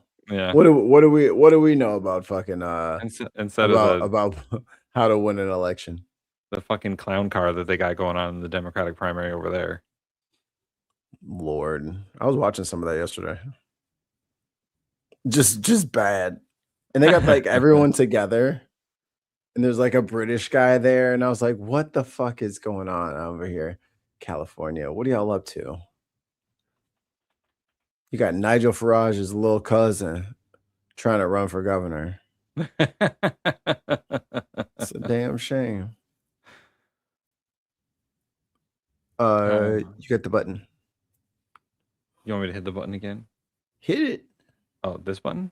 focus is 2026. You're the only Democrat who hasn't thought about that. And I'm proud to say that I am not and will never be running for president. And here in 2026, I want to be delivering for New Yorkers. Yeah, and when it comes to the can't. national level, I want to make sure that we win these midterms and actually have a vision. No, he can't. He wasn't born in this country. He can't run for president. Sorry. It's in the Constitution. I thought everybody knew he was born in Africa. Did we not know that? He's born in Uganda, y'all. Yeah. He's African American. He's by way of India. Yeah. He spent a lot of time in Cape Town. Cape Town? Yeah. He spent 3 years in Cape Town, it says. Oh. That's like he grew up in Cape Town. I was like, I thought he grew up in Uganda and then came over here, but okay. Yeah. And then I guess when he was a kid, they spent his family spent 3 years in Cape Town. I was going through his little Wikipedia here. Wiki. Anyway, can't be president.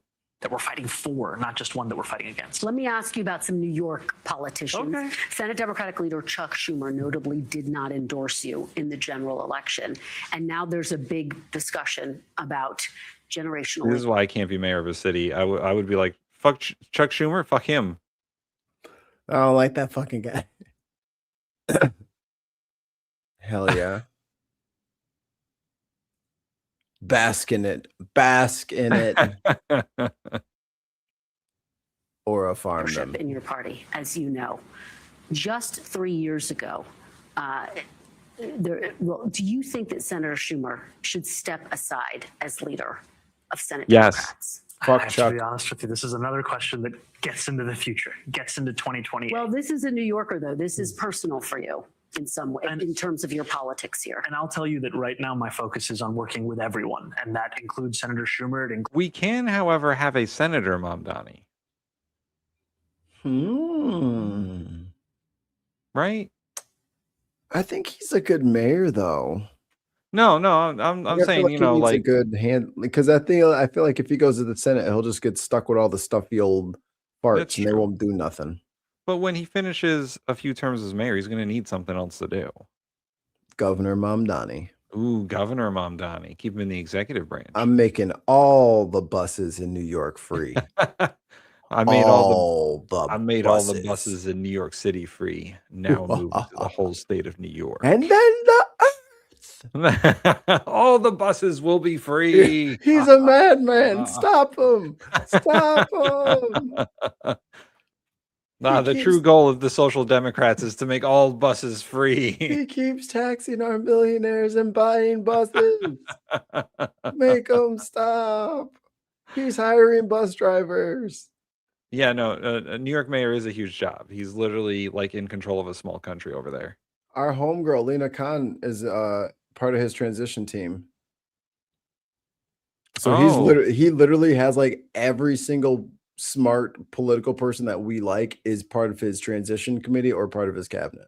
I mean, that's how you do it, man. You surround yourself with smart people, smart, capable people, not Jared Kushner. Steve Witkoff is one of the greatest landscape. Steve Witkoff is one of the greatest negotiators of our time, sir. Like whenever they bring up him and Jared, I'm always just like, it's like bringing up someone's like, and this is Jared Kushner. He has the highest combo in Super Smash Brothers 1. And this is Steve, and Steve blew the world's largest bubble. Like these people have talents that have nothing to do with anything that's going on right now. And they should probably just, go back to bubbling, go back to fucking Mario, just go back to doing what you guys are good at. Damn, Tammy, it's only been 100 days. Give him a few more days. One of the lines is free. Yeah, he's made the buses faster. He's working on making them all free. Unfortunately, he was left with a huge budget deficit by the previous criminal mayor. What? Eric Adams is not a criminal. How dare you? No, he's not a criminal because the Trump administration dropped the indictment charges on him. So what are you talking about? What charges? The corruption, the huge corruption scandal. Those were my gold bars, damn it. Includes others as well. And it's not predicated on, did you endorse me in the election or not? Because everyone is a New Yorker who has the opportunity to deliver for this city. You know, recently I worked with Senator Schumer to deliver on a hub of relief for delivery workers right here across from City Hall. That's what it looks like to actually work with anyone and everyone. We're going to continue to do that. Would you like to see Hold on, pause Congressman it. Alexander? Zoran, brother, let me tell you something. You're the kid doing everything on the diorama, and Chuck Schumer is just putting his name on it. Okay. Okay. Yeah. They all voted him leader of the group project. Correct. And he wrote the paper. He did the PowerPoint. Oh, and yeah. everyone else just slapped their name on it. And he's presenting it. Yeah. Yeah. So no. Don't let Chucky Boy get any fucking credit. He can give two fucking shits about funding New York. He does not give a shit. He has already confessed his sins to the world. He will make sure that Israel never wants for a single dollar as long as we have tax dollars. Right. That is where we fill their cup up first, and then we may drink. Unbelievable. We could have had universal health care. I think we're getting it, dude. Yeah. Soon, very soon. I mean, hey, if you live in New York City, you might get it at some point. I don't know. I think these insurance companies are just going to crack. He also promised city-owned grocery stores in areas that are food deserts. He started doing that. He bought up the properties. He's converting them right now. And the guy who owns like one of the independent chains is like, oh, I'm just going to close everything up and go out a bit. Bye. Yeah. You were the fucking dude. You were the fucking problem.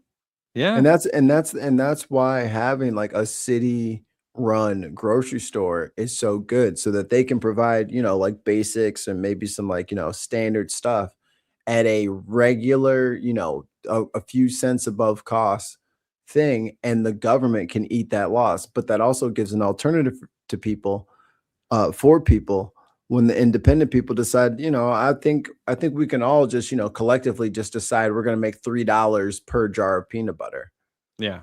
And then if you're in New York, you are fucked. You are going to pay an extra $3 because all of them have agreed that we're going to raise the price an additional $3 over whatever our input cost is.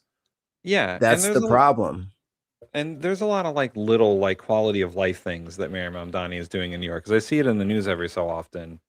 He started a program to have people help the Public Works Department in New York City repair playgrounds and basketball courts and stuff like that, like paying Awesome. people to go and identify problems and then potentially fix them.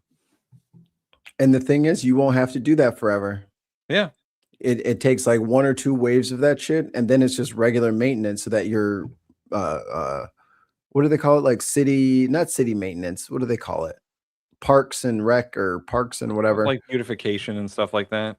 They'll be able to keep up because they won't be completely overwhelmed, because Adams wasn't spending no fucking money on that. So everybody is probably needing service right now. So you need hands, you need bodies. Let them do it. It's in their neighborhood anyway. And he's also going around building and repairing and maintaining public bathrooms, which is greatly needed in New York City. Like the public bathrooms are in disrepair, and he's going around fixing them. I am on the record saying that I do not believe in public restrooms. I think everybody should hold it until they get home. Mikey Famine for president. His slogan will be, everyone hold it till you get home. Just hold it until you get home. Or invite people over to your house. You know what? I agree with that one. I don't want to go to other people's houses and have to use their bathrooms. I don't know what condition that bathroom is in. I trust my bathroom. Do you want to come Right. over? My bathroom's good.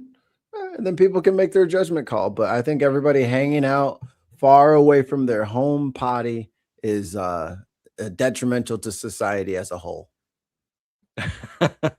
You got Adam's vote. I made it, y'all. Just close all right. them all. And then all this trans shit. Yeah, there are no bathrooms, bitch. Everybody hold that shit. Everybody hold that shit and take your ass home. There we go. No Mikey Tim bathrooms. in 2028. Everybody hold that shit. Hold that shit till you McKinnon, get home. where are you? Hold that shit till you get home. Ocasio-Cortez challenge Senator Schumer for his seat as a part of the generational change that's being discussed. I will tell you this, that I have had the privilege of being represented by Congresswoman Ocasio-Cortez, and it was an honor to have that be my experience. Now it's an honor to work with her as an incredible Just a congresswoman. whole life And I'm full of excited green to see lights, whatever man. it is that she. I know, right? An unbroken line of green lights on his boulevard. You can just look down to the horizon, just green lights. Oh, AOC was my rep, and now I work with her because I have to work with Congress people. Oh man, that's so terrible. It's the American story. Fuck you, Zoran. Win everything. Made a decision as yet, but we're very proud of her here in New York City. Do you have any thoughts about this debate over generational change? Is it time for a younger generation of politicians in the Democratic Party? I think it's time for a party that reflects the urgency that we're seeing across this country in terms of hunger, frankly, that is not as much tied just to age, but to vision. You know, we know very well what we oppose. What are we for? That is a question that I think we have to be able to answer. What are we fighting for? It was not just enough in this mayoral campaign to say that I wasn't like other mayoral candidates. We had to always answer the question of New Yorkers, what will we deliver for them? And I really think that that is at the heart of the question for our party. And I'll be honest with you, when you look back at the history books of our party, 100 years ago, we had a very clear vision of what we were fighting for. And it is sad that for too many Americans, when they want to look for ambition in the Democratic Party, they have to turn to a history book. Now that you've bumped up against the hard realities of a $5.4 billion budget shortfall and the other red tape that you have to go through, do you still believe in democratic socialism? Do you still think it can be effective? I believe in it even more than I did the day before. And It's that's because of working. the What are you fact that- talking about? Yeah, it's working. What the fuck is going on here? See, this is what I'm saying, man. They send her in, and then it's like, yo, you weren't treating Trump like this. Like, oh, you're winning a lot of elections. Have you ever thought about the people who lose those elections? Not for real. Not like that. No. So, Mayor Mamdani, because you have a $5 billion budget shortfall, do you still believe in your ideals of the Democrat? He's like, yes. What are you talking about? Just because I have to fix a budget gap means democratic socialism doesn't work? Guess it was a failure, huh? Oh, I guess nope. I'm a conservative now. Sorry. Yep, I switched sides actually. Oh, was it confirmed? Was he confirmed? I'm sorry, Mayor Mamdani. I got to do this. There we go. He's always making weird faces. Did Phelan have to get confirmed? Who? Phelan. Who's that? From the Navy. Yes. I'm trying to find his confirmation. It might have not been splashy. You might not be able to find it unless it's on CNN.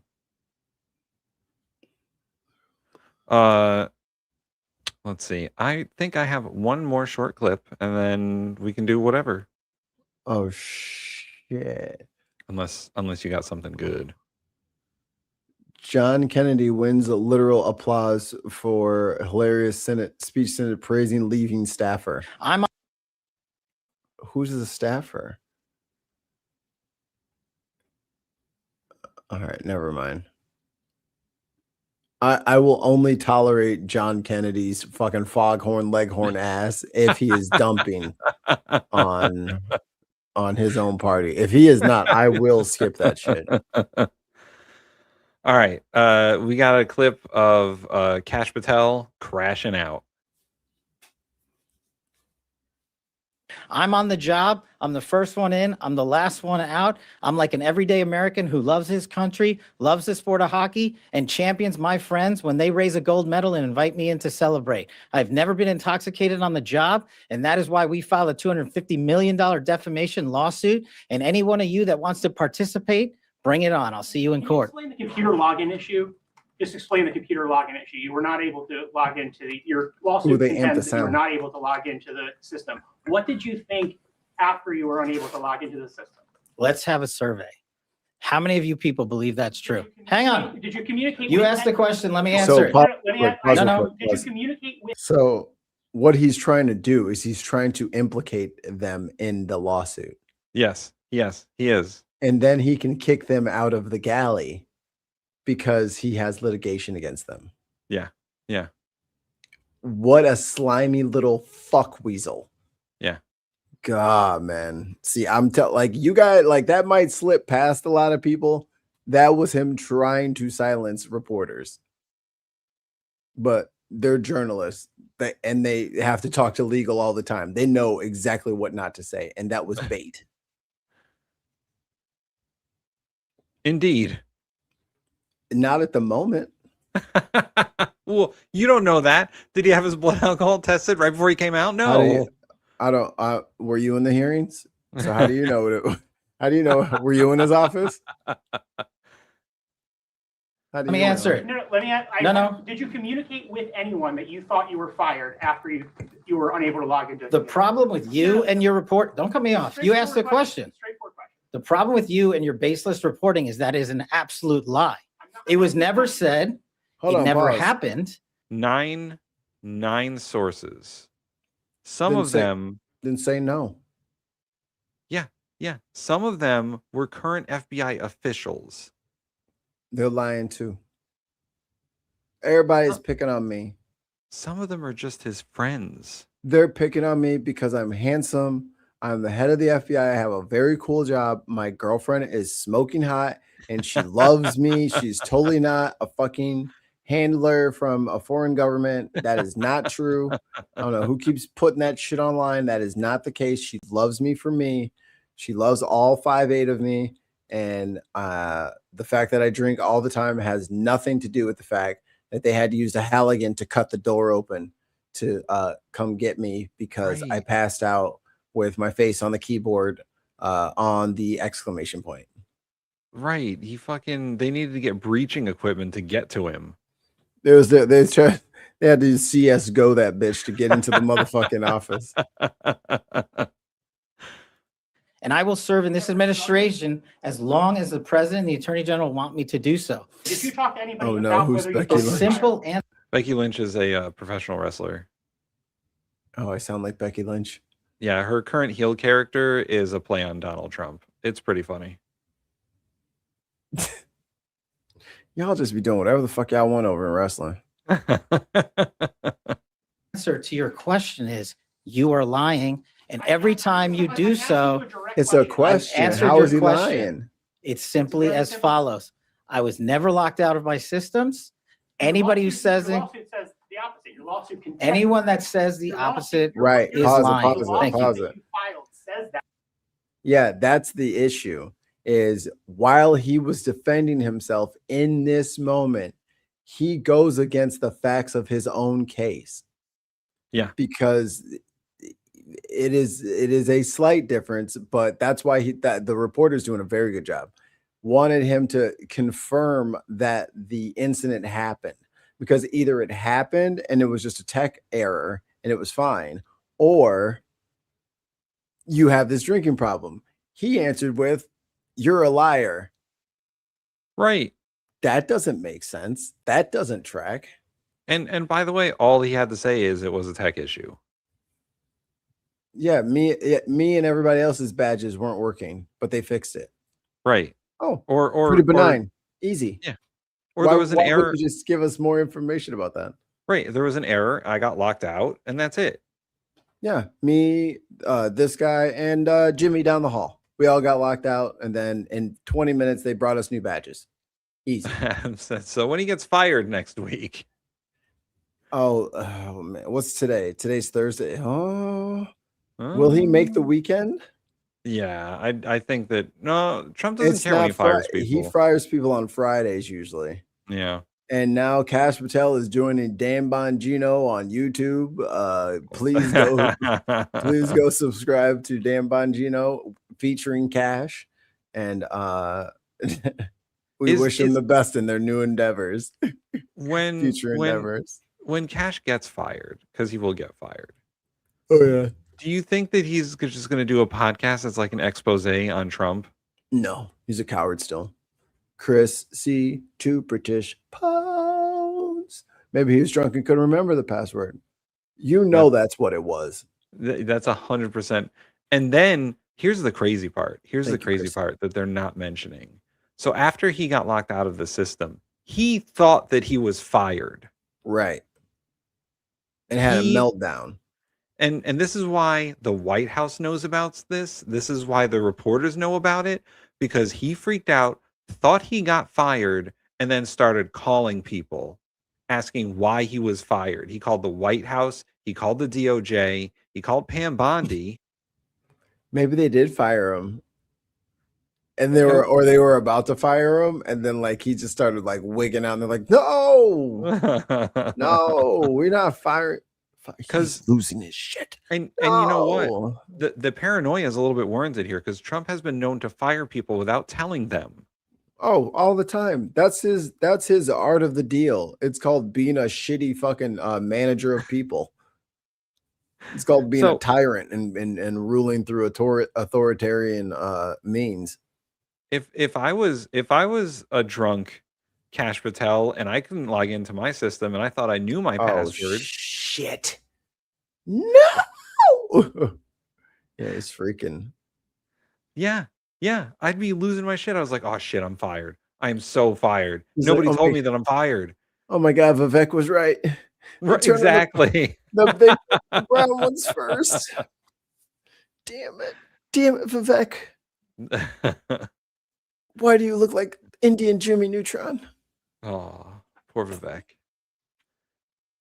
Man, stop. You're being extraordinarily rude. And I know maybe that's part of your profession. That is. But please just stop. If you ask a question, he can answer it. And then wait, now you're interrupting me. Like just a little bit of respect, man. Just a tiny little bit. Try it. I'm sorry. Did you get that was loud.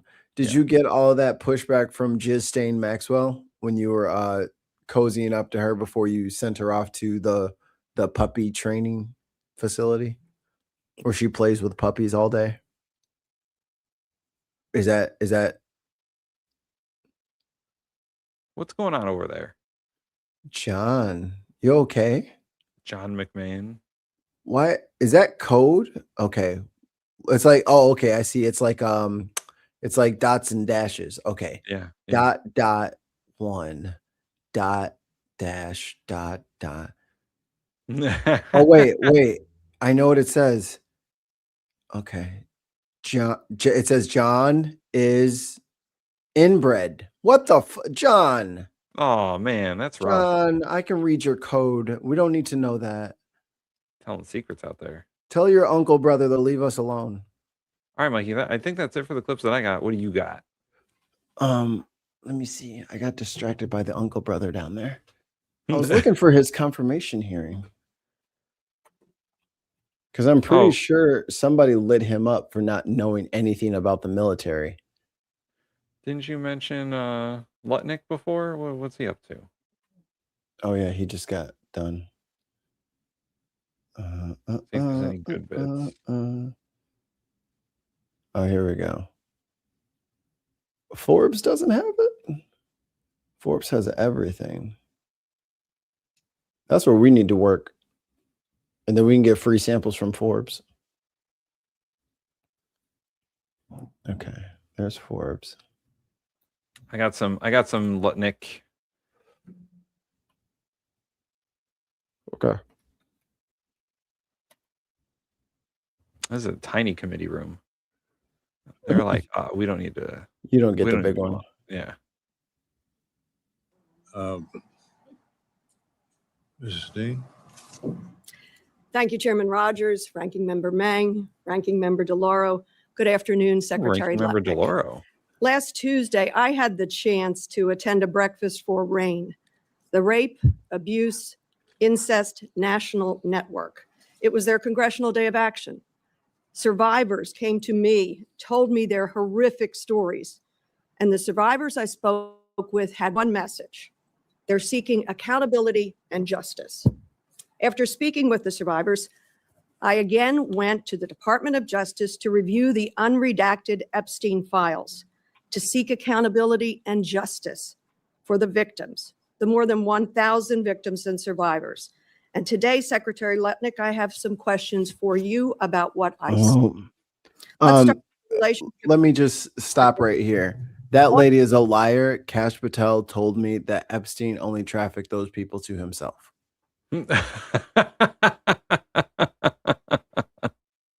That's the official statement from the government. From the FBI. That's the official statement. From the FBI. That's the official statement from the FBI. I guess I'll have to just get used to using it.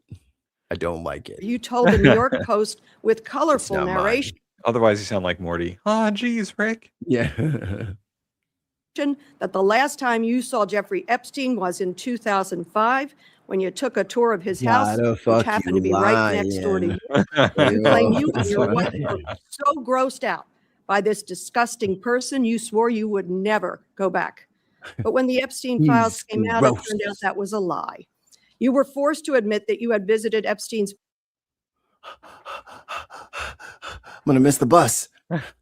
Said no, the lie detector determined that was a lie. Private Island in 2012, 4 years after Epstein pled guilty soliciting a minor for prostitution and was labeled a sex offender. You brought along your wife, your kids, your nannies to the Predator's Island. Incredibly poor judgment. You admitted that in testimony in front of a committee. Oops. But that even wasn't the whole truth. It turns out that 5 days after visiting his island, you and Epstein signed a business deal together. Oops. As co-investors in a digital advertising company, Adfin. An email showed you stayed in touch with Epstein about this deal as late as 2018. Secretary Letnick, why did you lie to the New York Post about your... Damn. Bro, just go home. Just go home. Just don't show up no more and let them replace you. Just go home. It's over. You don't want this smoke? It's over.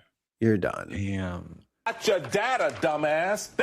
You knew they was going to look through. This is the thing that be killing me. You know they're actively investigating this shit. No, it's like, I'm not in there.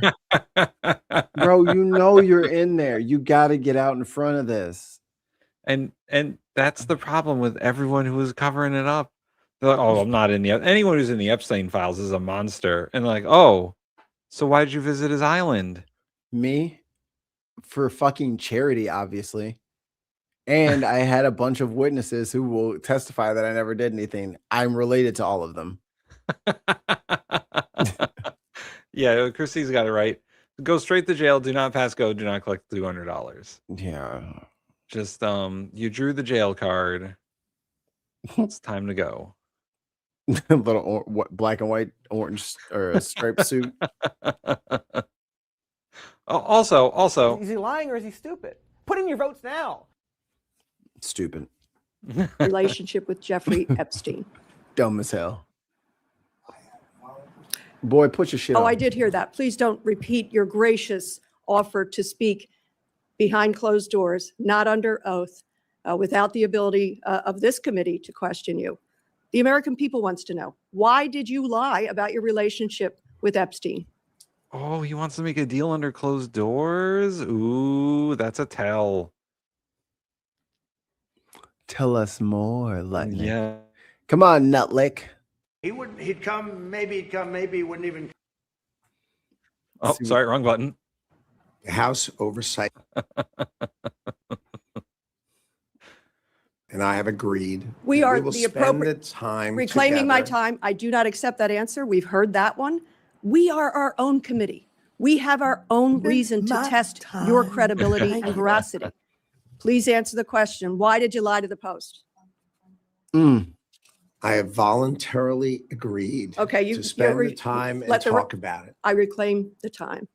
Let the record reflect you're dodging the question. The cover-up continues. You know what? In your conversations with the president, is the president concerned about your continued relationship that you had with Mr. Epstein as recently as 2018? Yeah. Hey, wait a minute. I'm not going to discuss conversations I have with the president. That is not something I'm going to do. Because If you are remember in making the that interview, president look you bad. said you would never be in the room with him socially, for business, or even philanthropy. Right. President Trump has just fired 3 cabinet secretaries, 3 women, Kristi Noem, Pam Bondi, Lori Chavez-DeRemer. If President Trump has even a shred of concern about accountability for Jeffrey Epstein's enablers, he would fire you too. Beyond AdFin, what other financial ties do you have to Jeffrey Epstein?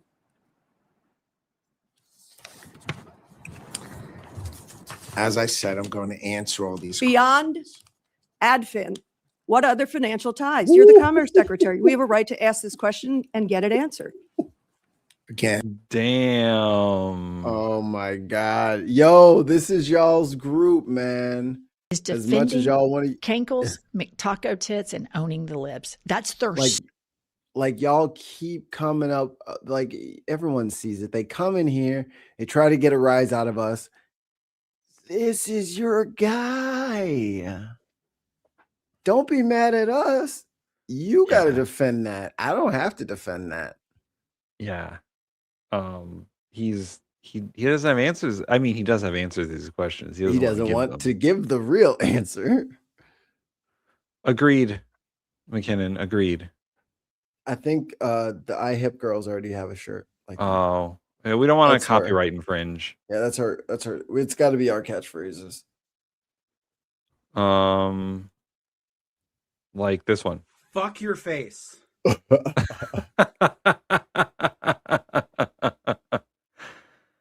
I'm not going to spend the budget day discussing something I've set aside time to spend on this topic. I'm going to with your switch House topics. colleagues. Let me switch topics. A different and equally disturbing issue, how your family is profiting from your work as Commerce Secretary. Let's start with tariffs. You and the president illegally imposed the highest tariffs on the American people since the Great Depression. And your sons figured out how to profit from the high tariffs by buying up refund rights, pennies on the dollar, just as you are out there cheerleading the tariffs.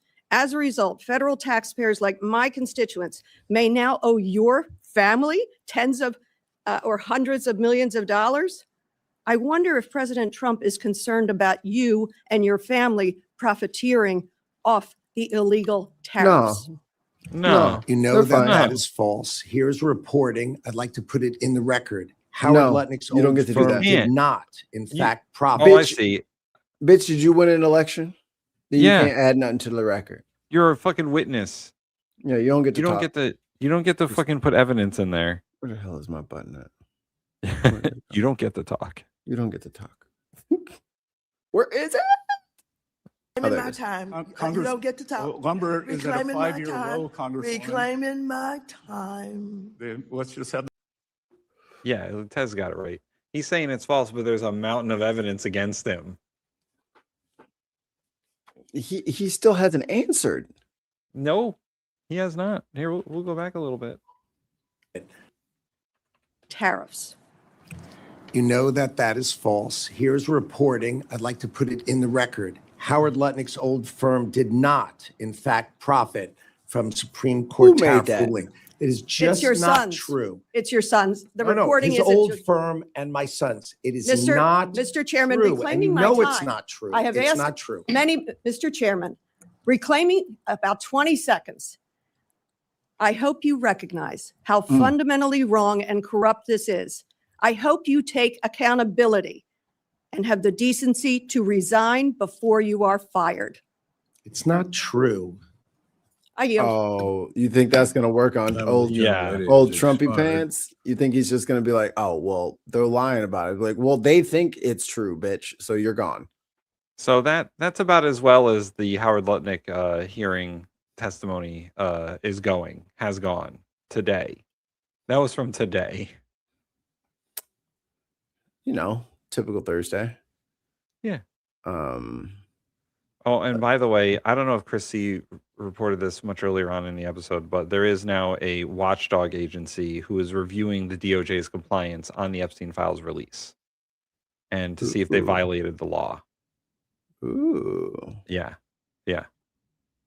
Tasty. Well, they're not gonna actually release anything. Oh, Ah, he side switched me. Blanca. All right. My window had like 1 gig worth of fucking cookies on it. Let's see what I got going on here. Wow, me too. All right, I'm gonna do. So just make a new tab and then hit your shortcut and then just put up 2, then just leave from the first one. Yeah, I got like a gig going on here. It's been slightly choppy. It's been chopping it up. Okay, let's do another intro here while you're chopping, because we forgot to do it. I'm all alone. Ladies and gentlemen, we got him.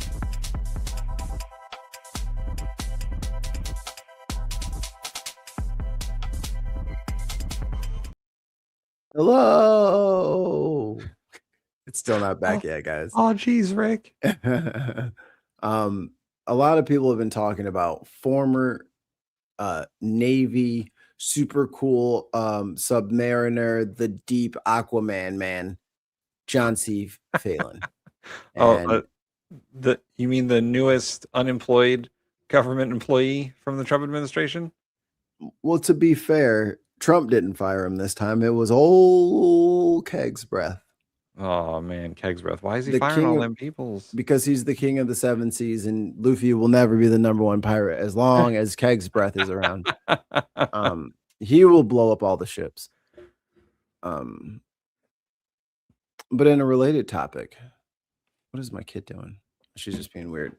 I feel like we should go back, remember some of the hits and misses from our best friend and ocean protector, John C. Phelan. Dealt not with the company this size, but I've dealt with companies that had a lot of complications and that needed to be changed quickly. All right, thank you. Senator Warren. Oh, All right. No, they're going to stick Senator Warren on him. Yes. Cue all of the capitalist pigs in the chat. Thank you very much, Mr. Chairman. So congratulations on your nomination, Mr. Phelan. Let's talk about efficiency at the Defense Department. Last year, the Navy asked for $260 billion to buy everything from ships to night vision goggles. One reason it costs so much, big defense contractors slip restrictions into their contracts that deny sailors access to technical data they need to maintain or repair equipment, even equipment that the Navy owns. So I want to give you an example. The Navy's littoral combat ships are designed to operate close to shore, to hunt mines, and to sink submarines. No, guys, she's literally talking about the literal ships. Literal.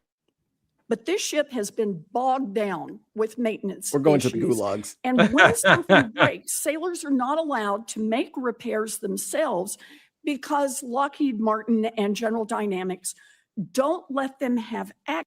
Wait a minute. Are you telling me they got the Caterpillar McDonald's shake machine exclusivity? There's no right to repair in the fucking military. Why do we send them to all these schools if you're not even going to let them fix it? Damn. They're on a subscription service for our fucking submarines. Like, what are we talking about, guys? What's going on over here? Access to the necessary data and materials. So what does the Navy do? The Navy has to fly contractors out to these ships, which ProPublica found, quote, adds millions of dollars in travel costs and often delays missions. So, Mr. Phelan, these kinds of extra costs and delays to fly contractors to the Pacific to fix minor repairs, are they an efficient out in the middle use of the of Pacific taxpayer Ocean? dollars? That's ridiculous. Does not sound like it to me, Senator. I'm glad to hear that. Let me give you another example. The Government Accountability Office found that fuel tank level. But she's worth $12 million. But she's worth money. Indicators were improperly calibrated on the USS Fort Lauderdale, built by Huntington Ingalls. Typical Now, Florida. It seems like an easy fix, right? You just go in and recalibrate these things. The Navy's technicians were denied the information. Oh, this is good. Breaking news: Iranian Parliament Speaker Mohammad Bagher Ghalibaf has resigned from leading negotiations with the United States. They're not interested in talking anymore.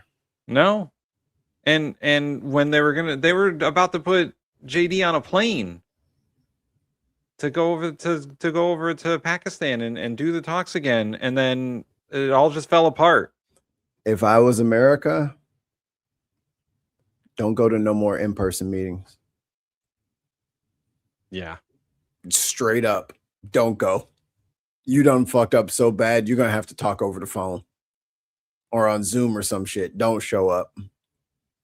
Not in person. Yeah, it ain't good. Let them come to the States, but don't go over there. They needed to do that.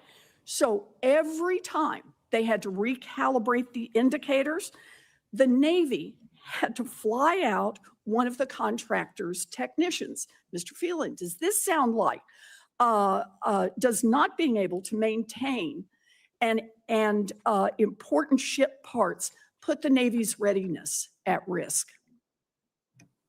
It sounds like it, Senator. And I think, as I mentioned earlier, these contracts are something that really need to be reviewed and better understood. And I think that if confirmed, that's something I intend to do, is focus on that. And I appreciate that, Mr. Phelan, but I want to see more than just Wait a minute. I think she's setting a trap. review here. Sailors need to be able to rely on their equipment, and that means being able to maintain their own equipment. But from fiber optic navigation lights to cranes that deploy search and rescue boats, sailors do not have the right to repair their own equipment thanks to defense. This is the worst timeline, and no one will convince me otherwise. The fucking military has like security screwdriver screws in their equipment so that they can't fix it. Yeah. What the fuck? Yep. That's not a national security risk. This is what happens, man. This is what happens.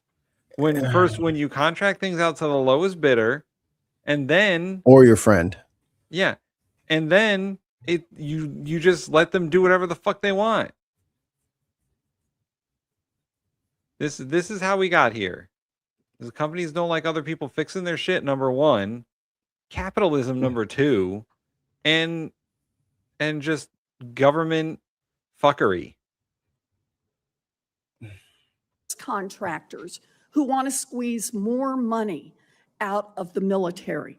Huh? How'd you know she was gonna say that, Tim? Many people on this. Hey, look. We solved it. Look. Oh man. Hey, Look. Texas Jane, have you met Texas Pete? Look. Aha. So there's Warren bots. Interesting. Oh, that's interesting. Wow, they really flooded in here when we started talking about Senator Warren. Isn't that interesting? That's quite interesting. All right, let's keep going. Let's see if it happens more. It's not quite self-aware, but I think it knows that we're onto it. This committee, both sides, Democrats and Republicans, understand the risk here. Chairman Wicker released a report last year showing DOD, quote, Imagine showing up out of nowhere and seeing over a year old video of Elizabeth Warren and be like, aha, I got her. I was looking for this. consistently underperforms in procuring data rights, and pointed to the lack of technical data as a factor that, quote, inevitably leads to reduced training and readiness.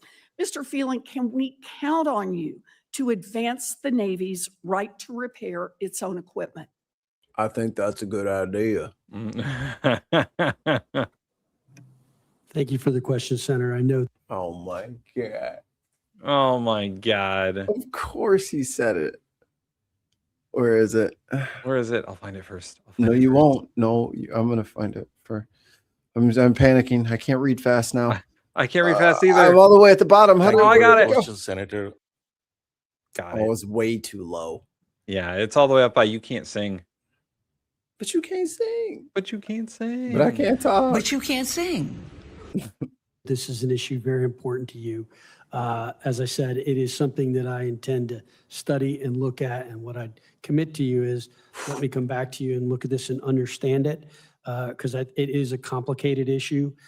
I am in agreement with a lot of the examples you've given do not make sense to me, but I am not up to speed enough yet to give you that answer. But I will. Probably because you've never been in the Navy. Like, is he lying or is he stupid? Put in your votes now. Stupid.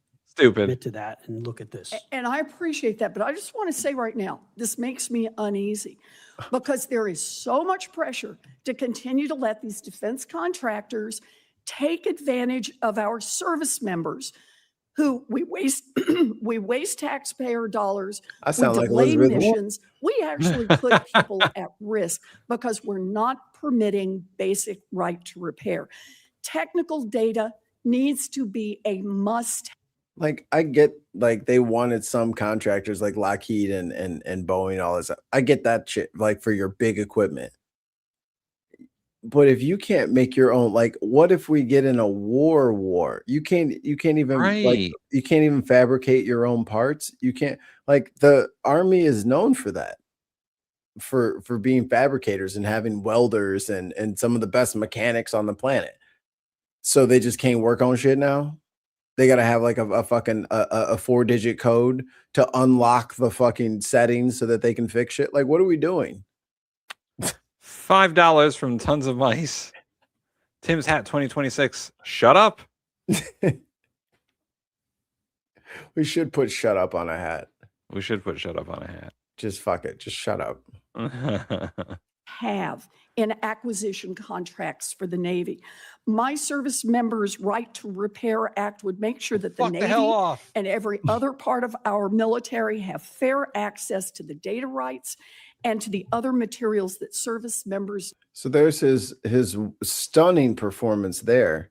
And I think there was one more I saw that was Mark Kelly. Scott Lee, what the fuck are you talking about? Thank you. Thank you. Who knows? Let's see. Want a 19-year-old working on billion-dollar hardware? I don't. You realize that the entire point of the Army and the military is they all have specialized jobs, right? It's division of labor. So that 19-year-old who's working on the billion-dollar hardware, he's been trained in it. That's his entire fucking job. But, like, do you honestly think the 19-year-old is working on like the F-35? Like, is that what you think? He's probably like working under the guy that works on the F-35, right? He's holding the fucking flashlight and he's going to go get him some fucking coffee and cigarettes and he's going to fucking go carry heavy shit. Like, he's not touching that shit. Again, like, there's a lot of very accomplished professionals inside the military doing like what would be seemingly mundane non-war things. Yeah. Saying that the idiots voted for a defense contractor to work on it. By the way, those are all of the Republicans. Like, literally all of them. You know, Lockheed Martin, that fucking leftist institution. Like, what are you talking about, man? What are you talking about? Northrop Grumman, that fucking woke socialist. bitches, woke slobs, pushing the gay Palantir. agenda. Yeah, that bastion of liberal light and justice. Yeah, McKinnon's right. Yes, when you're fresh in the Army, you aren't just given the keys to the kingdom. You got to do the bitch work for a long time. A long time. She did. It's in the contract, young morons.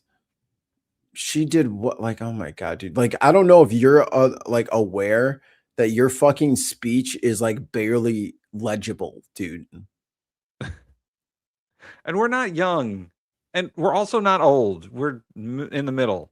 We're middle-aged. We're middle.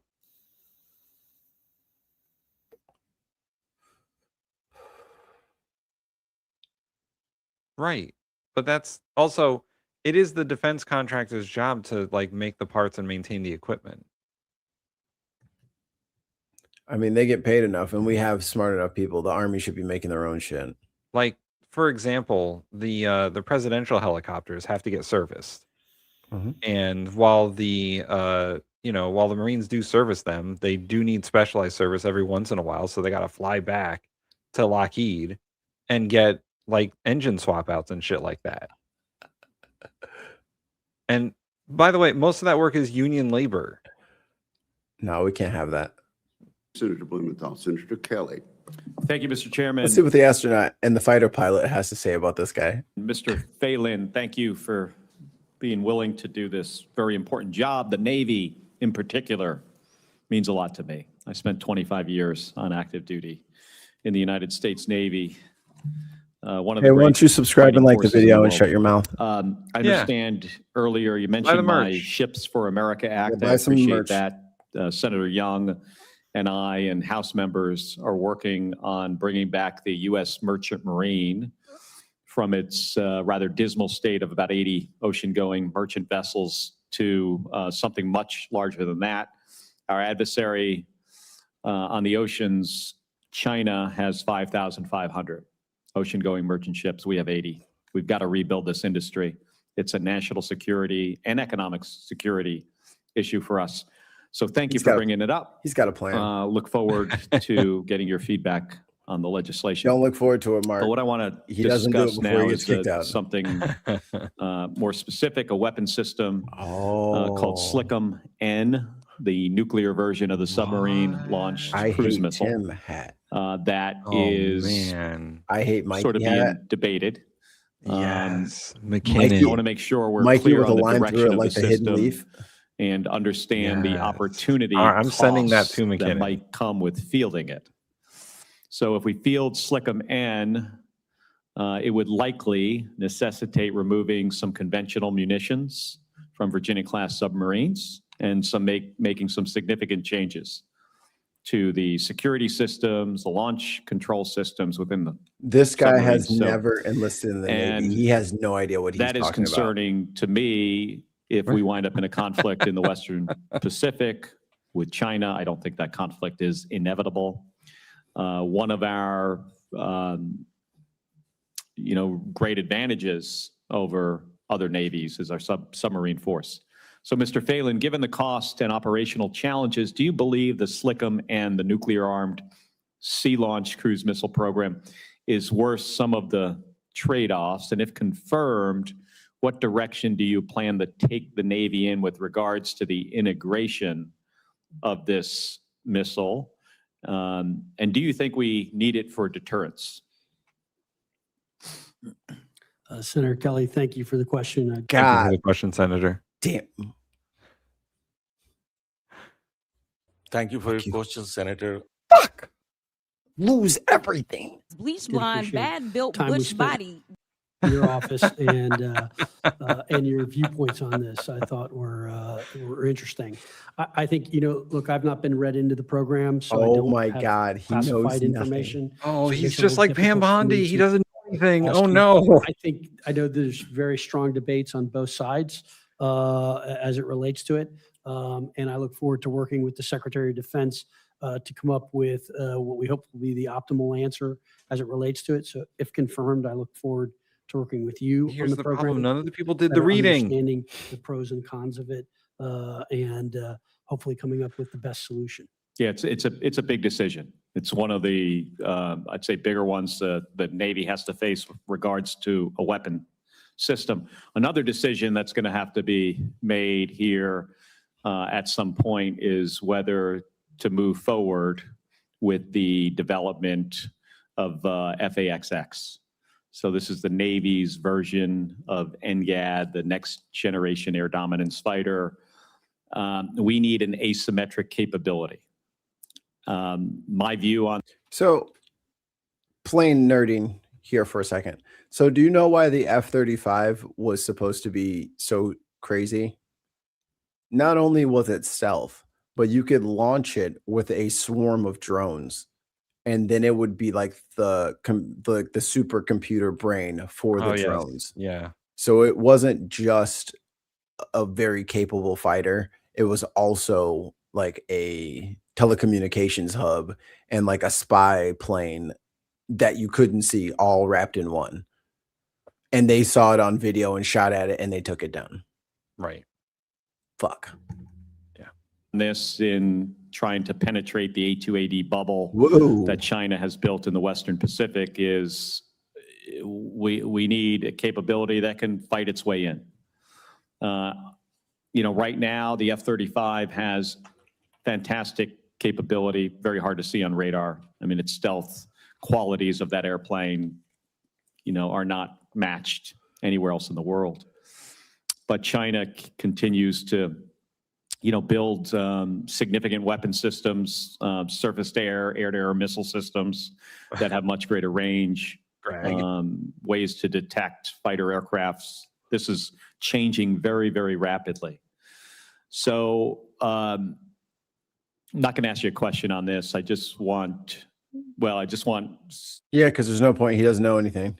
Yeah, here's the problem with some of these testimony hearings. It is really hard to ask people questions when they don't know what the fuck you're talking about. Because this happened back. It worked. This happened with this guy. This happened with fucking Hegseth when he was asked about specific alliances America has. McMahon.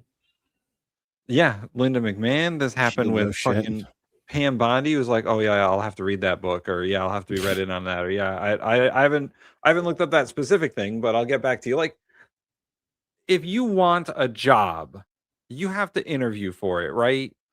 You have to know something about the job that you're interviewing for, unless you're Tammy, and then you just get free jobs. And you have to be good at that job. Tim, start the intro. We're going to Fox News Town. All right. Oh boy. And then we're out of here. Ladies and gentlemen, we got him.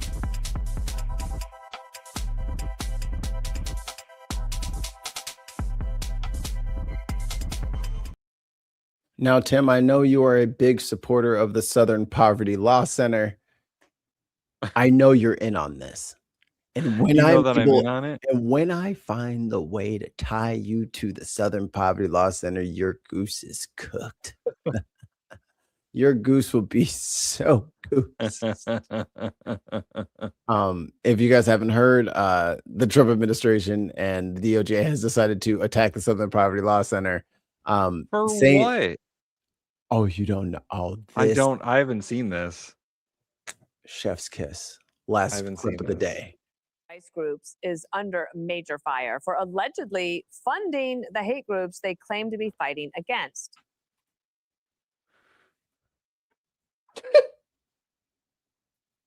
What? The Justice Department indicting the Southern Poverty Law Center on 11 counts, accusing it of wire fraud. Now, keep in mind, they said they're funding white supremacist groups, and this is the charges. No domestic terrorism, no anything, nothing to have to do with the fucking groups that they're talking about. Just this random shit. Millions of dollars to members of the very groups they say they oppose, including $3 million to white supremacist organizations, $73,000. Wow. The Southern Poverty Law Center. It gets better. To former KKK. Oh, wait, let's read it. The National Alliance affiliate, white supremacist. The Aryan Nations affiliate, white supremacist. Unite the Right member, white supremacist. The former National Alliance chairman, white supremacist. To former KKK members, white supremacists. To national president of American Front, a convicted felon and white supremacist. Now, this gets better. K members, $300,000 to an Aryan Nation. And also, remember Tuesday when someone told me that I was a liar and I was an idiot because I said that most white people are racist and are not indeed non-racist or anti-racist. Huh? What are all these groups? Who's in all these groups? Nobody. It's just like 6 people in all these groups. Grow the fuck up. Affiliate and $270,000 to one of the leaders of the infamous Charlottesville rally in 2017. Which is a bunch of Trump voters, but they're spinning this as if I can't believe the Southern Poverty Law Center helped out our constituents and our viewers and our supporters. Oh boy. Here's Acting Attorney General Todd Blanche on the charges.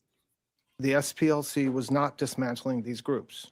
It was instead manufacturing the extremism it purports to oppose by paying sources. They're the Proud Boys. To stoke. The SPLC is the Proud Boys, not the Proud Boys. Are they saying that the Southern Poverty Law Center did Charlottesville?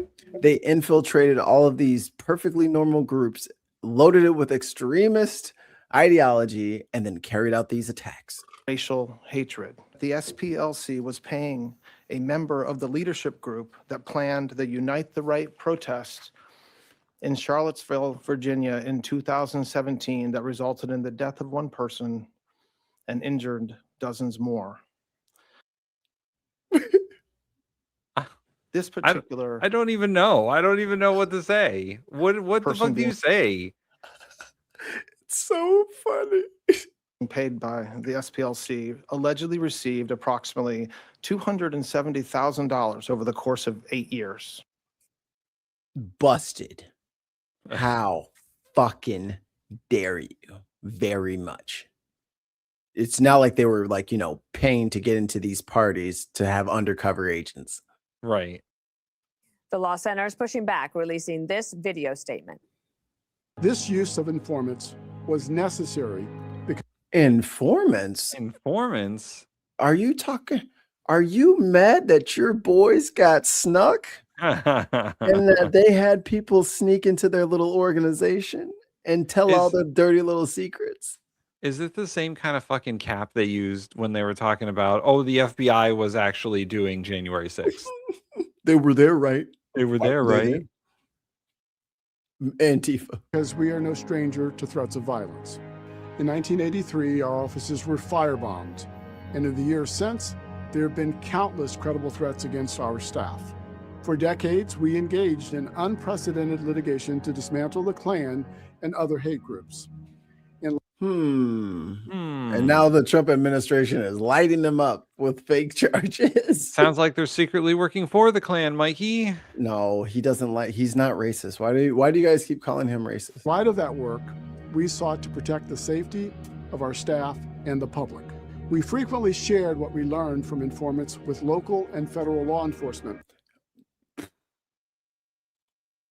So they were going in undercover, exposing terror cells, domestic terror cells, reporting that to the authorities and getting those people prosecuted.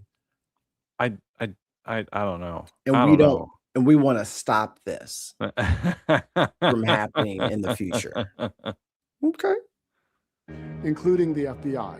Well, you may recall that former President Joe Biden said Charlottesville was why he decided to run in the first place. Okay, well, that's cap. He was already running for what? This was August. Yeah. This is 27. He's president. Yeah. No, Joe Biden's not. Trump's president. Yeah. Yeah. January 6th, January 20th, 2017, Trump became president. Right. And then this is fucking 8 months after that. Right. And this is the genesis for Biden wanting to run for president. Biden has been running for president since 1992. Oh, she said Biden. I thought she said Trump. She said I was Biden. like, dude, he is the fucking president. What is she talking about? He wants to run for president. Look at the Democratic primaries for the last 30 years. Joe Biden has been in them like 6 times. Yeah. He's a reoccurring cast member. So he decided to run for president 30 years ago, and he hasn't stopped. I hope he might run again. He might try it. He said there were, quote, some very fine people on both sides. very fine people on both sides. At that moment, I knew I'd have to run. When did you know this is something that I have to do for yourself? Charlottesville. Donald Trump said, and I quote, I mean, "They're very." Joe Biden is obviously lying there, but whatever. Like, you know, for all the people that say that we fucking defend Joe Biden on shit, he's lying here. His reason for running for president is because he wants to fucking be president, not because of Charlottesville. It's just a political excuse for him. That's what's really going on. That's also a terrible freeze frame. God. Back to the streets. It doesn't matter whether or not the person that is accosting your son or daughter or my son or daughter, my wife, your husband, my mother, your parents. It doesn't matter whether or not they were deprived as a youth. It doesn't matter or not whether or not they had no background that enabled them to become socialized into the fabric of society. It doesn't matter whether or not they're the victims of society. The end result is they're about to knock my mother on the head with a lead pipe, shoot my sister, beat up my wife, take on my sons. So I don't want to ask. The they is blacks, by the way. Do this. They must be taken off the street. That's number one. There's a consensus on that. Unless we do something. There's a consensus on just, using the government to go after black people.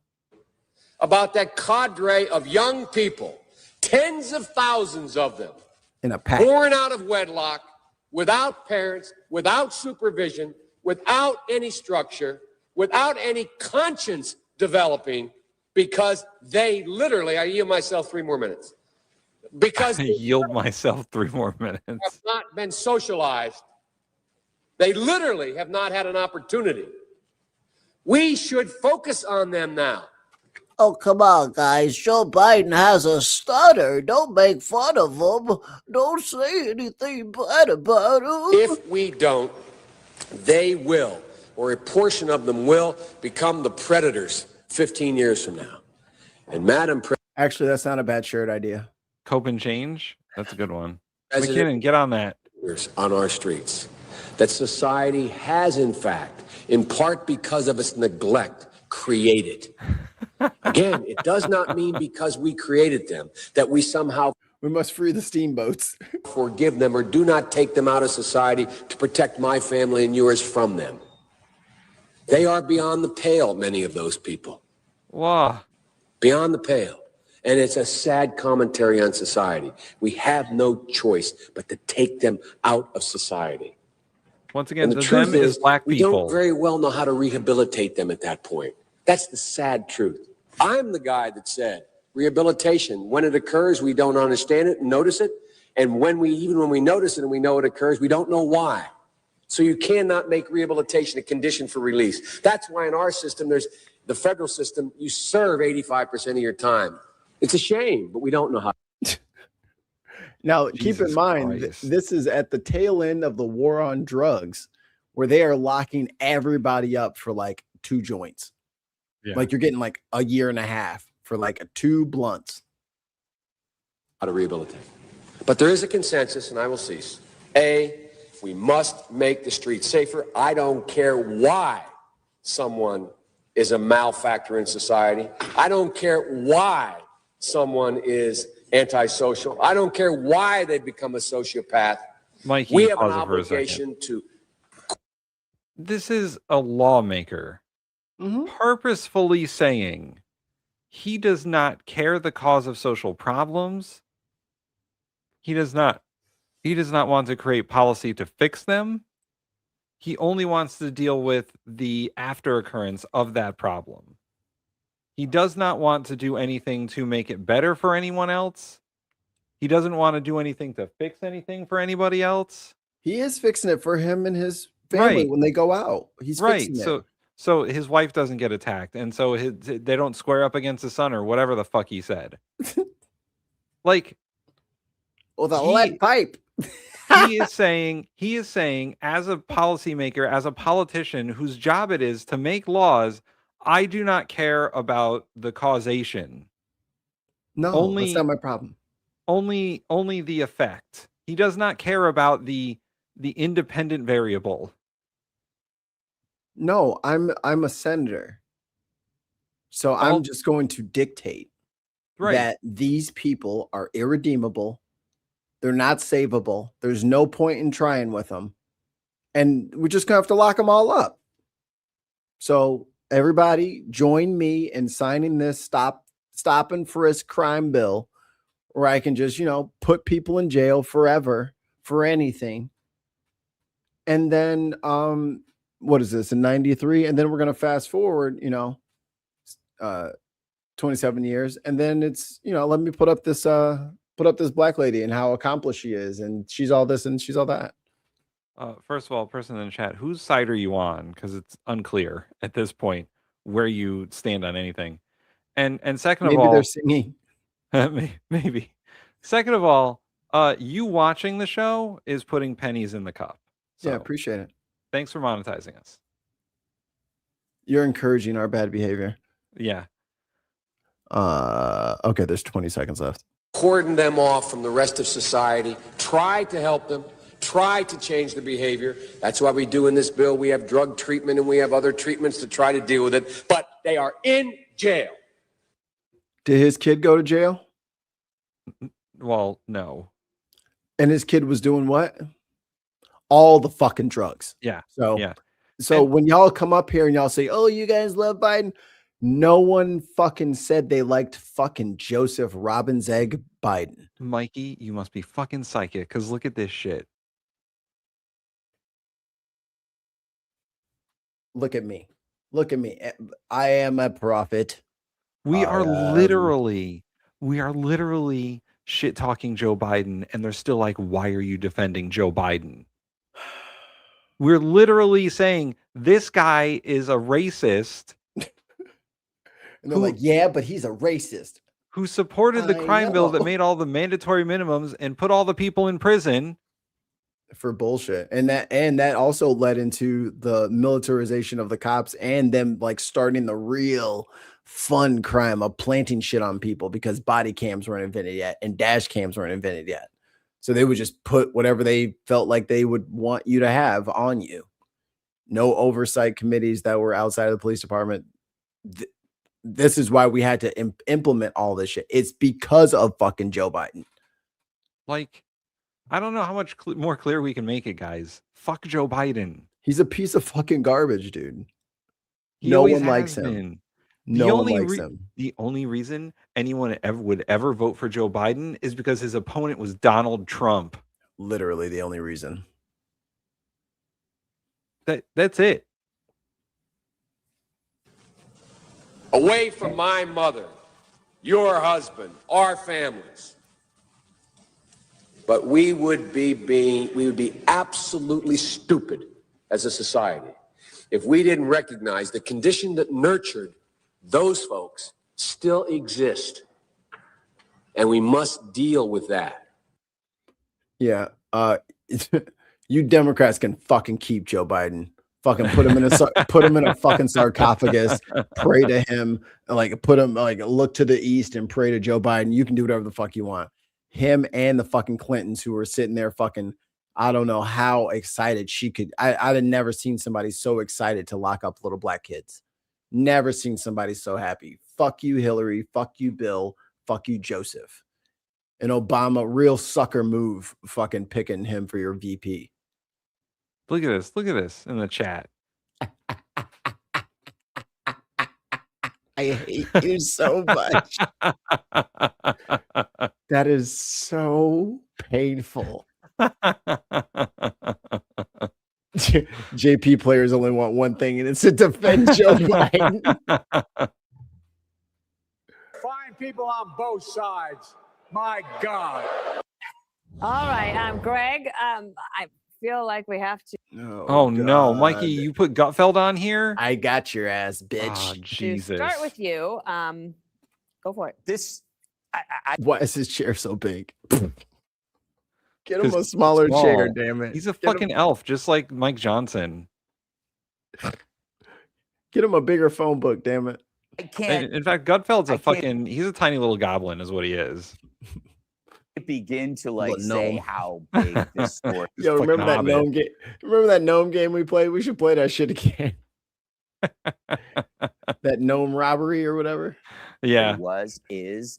This is a grand jury indictment. It's huge. You could draw a direct line from Charlottesville to the Biden presidency. After all, he said it himself over and over again. Only reason why I ran is because the fine people that blah, blah, blah. And that was choreographed by the SPLC.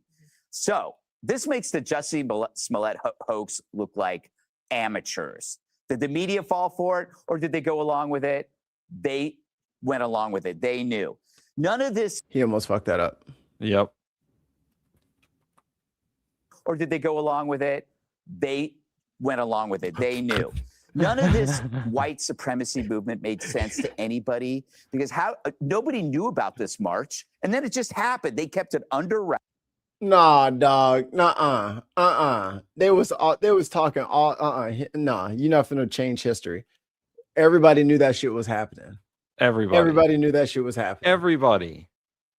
And then they all showed up with their khakis and their white shirts and their tiki torches. I was there. I was there that summer. I was online that summer. You can't play me. Apps to prevent anybody from digging into the origins of it.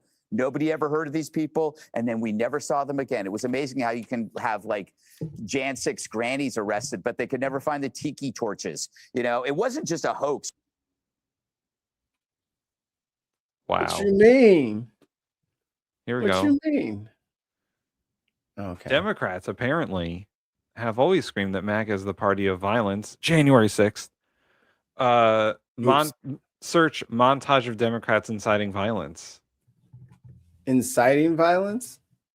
Inciting? Or party of, yeah, MAGA is the party of violence. Yeah. And then you're talking about Democrats inciting violence. Like those are two separate things.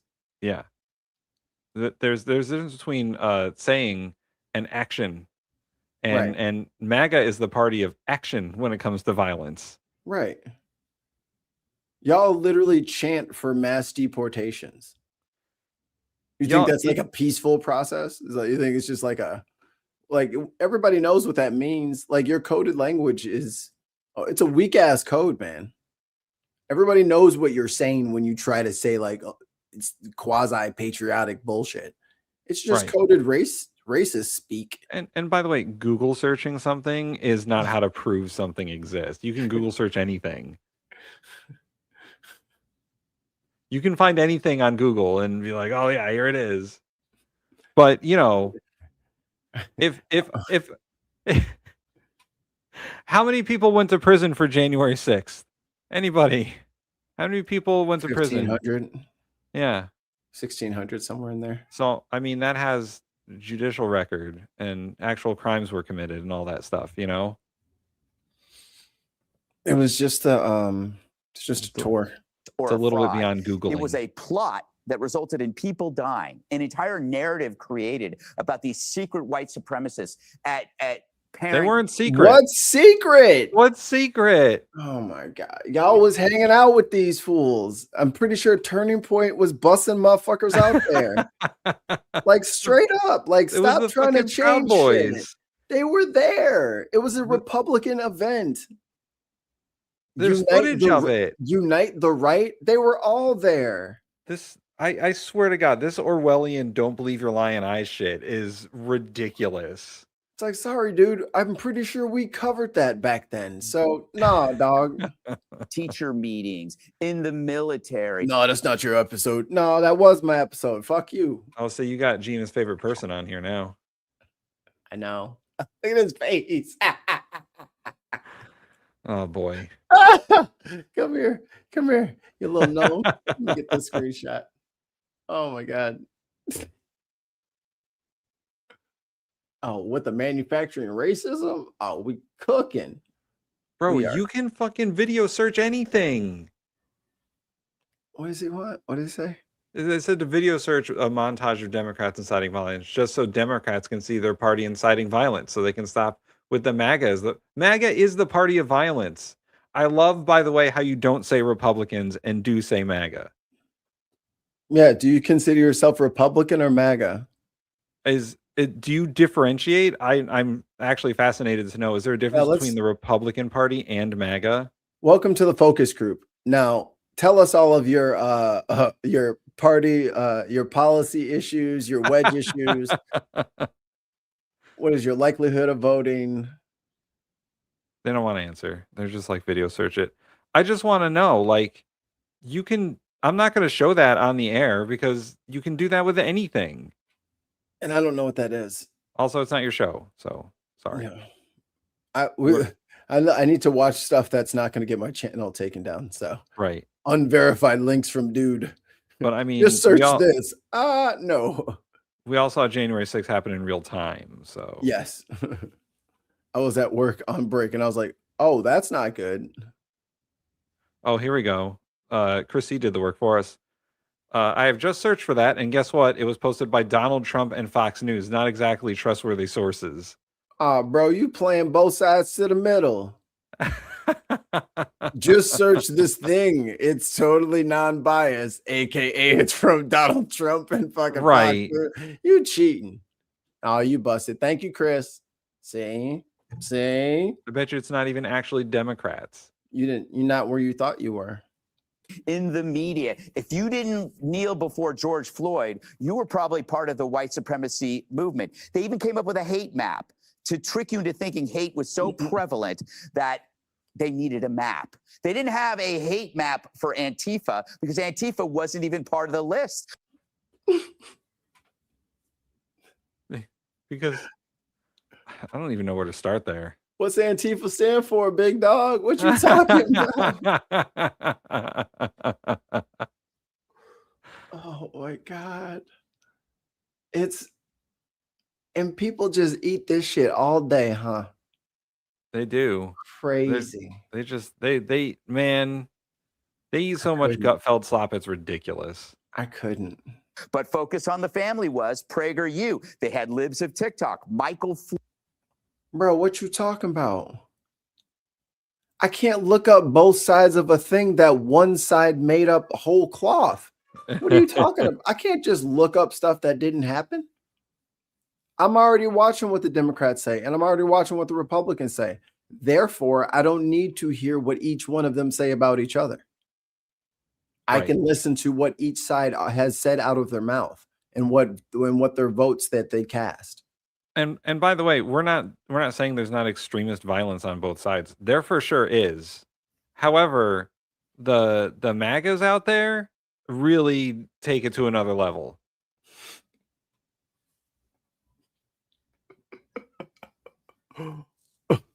Damn it. I saw it and I was like, all right, he hit it so cleverly. This must be rewarded. Lynn, they even labeled Trump a catalyst for white nationalism, using his comments from Charlottesville, which they helped create, to then breed him a racist. I was listed, Jesse, as part of the hard right. The circular logic is circular. And yes. To me, that's stolen valor because I don't deserve that role. And plus, I didn't even pay for it. I didn't get paid for this. So America was. That was a joke, Tim. Oh, that was one of Gutfeld's fantastic jokes. Everyone just went, oh. Yeah. Bro. You're not driving the show. We were already doing something before you got here. No, you don't get to drive the boat. Also, there's probably you riding the back. There's probably T's and C's on that, man. Right. And fucking copyrighted ass music and shit. Brother, we know what we doing. I don't need to watch the video to know you're full of shit. Okay. I don't want to get TOS by YouTube for showing violence on our channel. And you're already losing the argument. Yeah. So running dangerously low on racism, and that's bad for business when your business is a racist smear. This is all this is. If your business is about demonizing people with racism and you don't have it, you got to make it up. They're like, I hope they keep a recording of this episode and write it down somewhere. The midterms are coming. Oh, Like yeah. the killer nurse. Be a real shame if somebody shut down Fox News for the racist shit that they put out there, spreading the myth of white genocide and anti-Muslim rhetoric, anti-LGBTQ rhetoric. Man, that'd be a real shame. You know, that doses all of her patients so she can pretend she's the savior as they start dying, except they let people die here because that actually. This is not a logical question because open border is not a phrase that makes sense. So Right. Enables them to keep going. And also, that person has been here the entire time we played that Joe Biden video and the entire time we criticized Joe Biden. So once again, whose side are you on? He just wants us to be upset. I know. It's like, dude, we're pissed because this shit sucks. Period. As Americans, it has sucked here for like the last 30 fucking years. And it has been getting shittier and shittier every fucking day. Yeah, you know what? I think they earned us bringing back the old banner here. There you go. We don't like Joe Biden. Yeah. You're on the wrong show. You're on the wrong show. This ends our bin public service announcement. Oh my God. No. Hey, unplug your brain for 30 seconds. Blow off the connections. Plug that bitch back in. Who told you that? No one told you that. What are you talking about? I have a question. Is this the bot that they sent out? We started talking about Joe Biden, and they're like, oh, someone in the world is talking about Joe Biden. It's the Biden bot. It's a Biden bot. It's an anti-Biden bot. So I think we'll be able to just start sorting them as we go forward.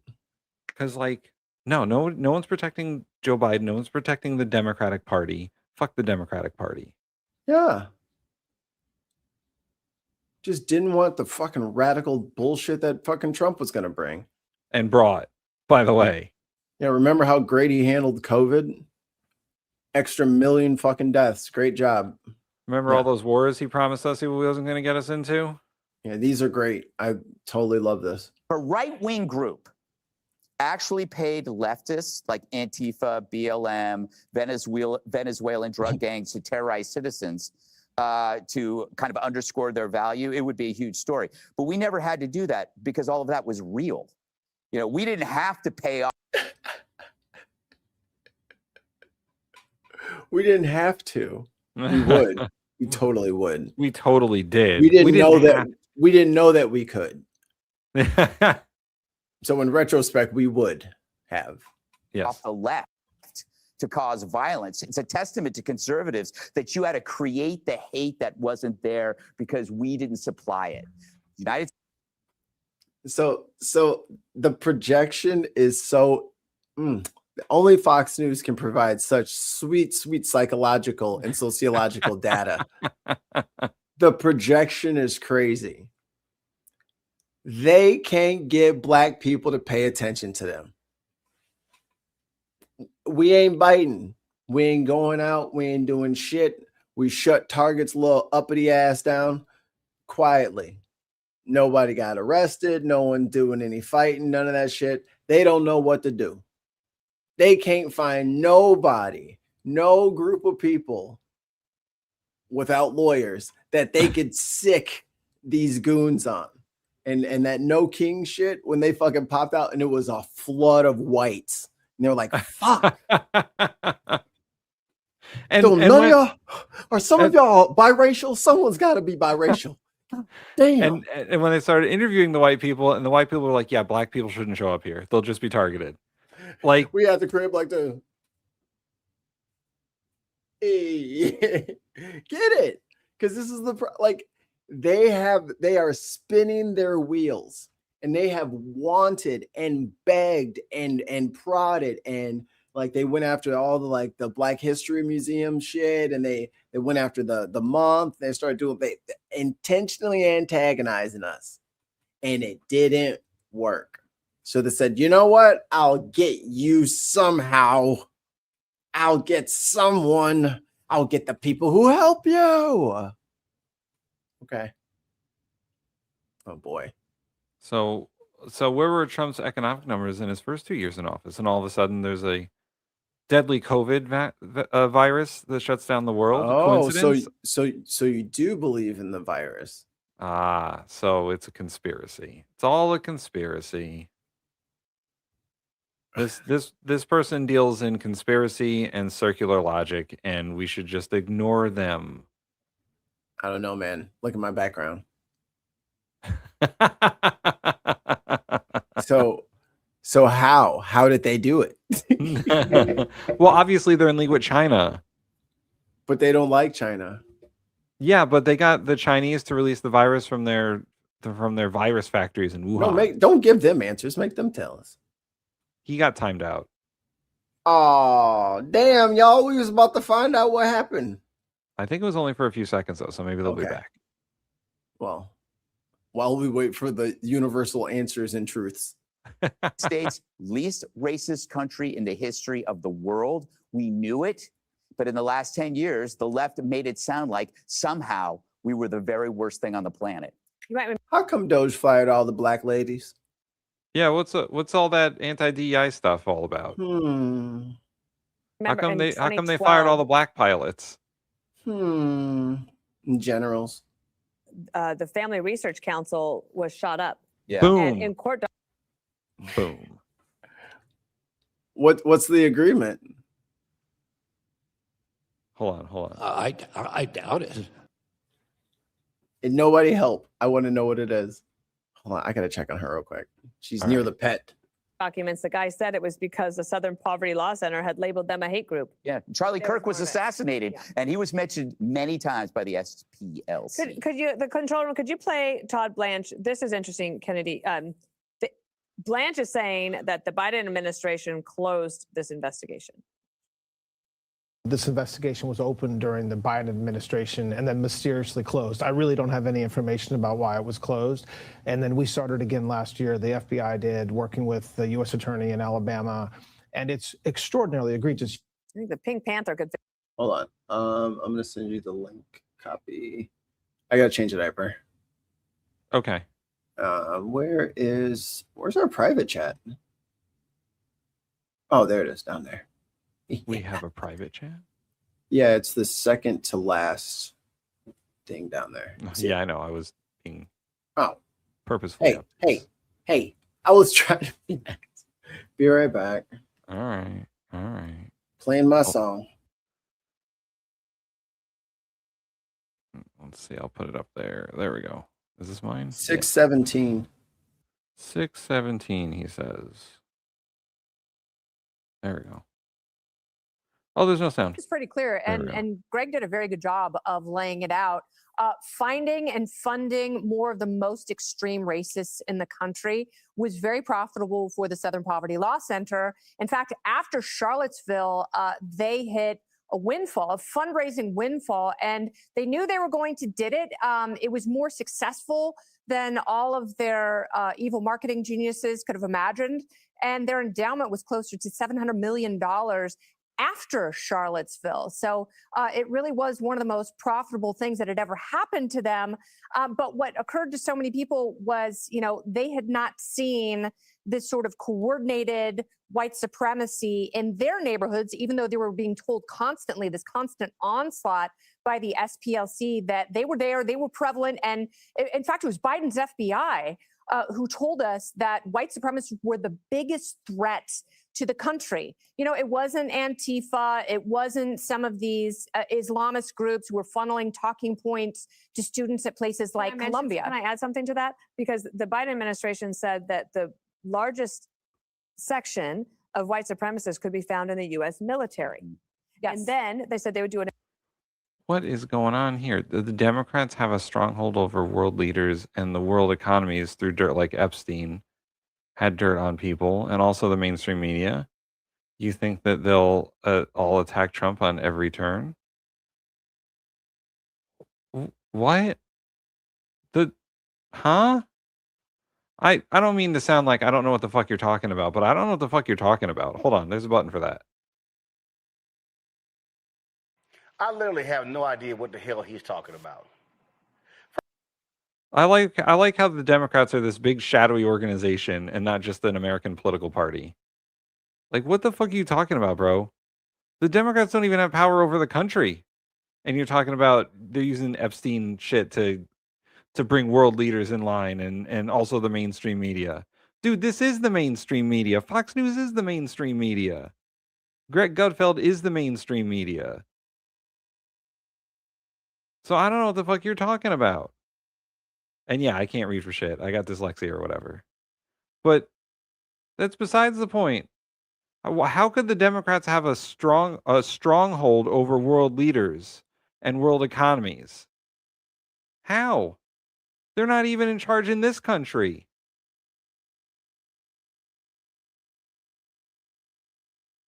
It doesn't make any sense. I literally have no idea what the hell he's talking about. Investigation. And during the Biden administration, the Department of Defense, as it was called then, came out with its report. And guess what? They found none. But they buried the report like on a Friday night at 9 p.m. And it's like, we tried to bring it up and it hardly got any attention. One thing that's interesting, Jessica, it's like they were doing one of those fake going out of business sales. So they were doing this thing and then they got $1 million from George Clooney. Tim Cook gave them $1 million. They raked in the cash out of all this. Yeah, they're definitely a well-funded organization. I don't see how we get from we flipped people within these organizations and paid them for it to white supremacy is made up. That's a very good question, person on Fox News. How do we get from there to there? How do we get from they have informants that they pay within these organizations so that they can inform on them to the police to white supremacy is made up? Fox News. Very good question. Telling on yourself there. And that it's a complete fallacy. And it's not just the Biden administration that said it was the greatest threat. It was in the Trump administration, too. Chris Wray said this. That's BS. Okay. Don't play that with us. It's literally something Chris Wray said. And there are constant investigations into white nationalist groups, paramilitary groups, the Proud Boys, the Oath Keepers, the 3%ers, whatever the fuck they call themselves nowadays. There are constant investigations into these groups and other white nationalist groups by not just Biden's FBI, Trump's FBI, Obama's FBI, George W. Bush's FBI, constantly. Whoa. So listen, no one believed it. They only said it. Okay, no one believed it. You're right. No one believed it, but it's just what the guy said under oath in testimony. Right. It's just what the guy said under oath in testimony, probably in front of Congress. And what multiple FBI directors have said. This is a procedure that law enforcement does on every level where they flip people within organizations. They're not law enforcement. They're not law enforcement. No, but they take information and they feed it. He said it. They feed it back to local and including the FBI. And we know that the FBI does this. They work with informants all the time not for the drug FBI. trafficking. So that's the problem? Yes, that is the problem. In fact, that is one of the tools that the mainstream left media is trying to use to defend Southern Poverty Law Center, saying that, well, they were doing what the FBI does. The FBI uses criminal informants in order to prosecute criminals. The Southern Poverty Law Center was paying their enemies in order to raise money off of the existence of their enemies. To give information. That is the craziest fucking logic that there possibly could be. Hey, Mikey. Yo. I'm going to go back a little bit so you can listen to this. So they found one of the people on Fox 5 is somewhat reasonable. It's this lady. She's the Democrat. Right. Procedure that law enforcement does on every level where they flip people within organizations. They're like not law drug enforcement. traffic. They're not law enforcement. No, but they take information and they feed it. He said it. They feed it back to local and including the FBI. And we know that the FBI does this. They work with informants all the They're time not for the drug FBI. trafficking.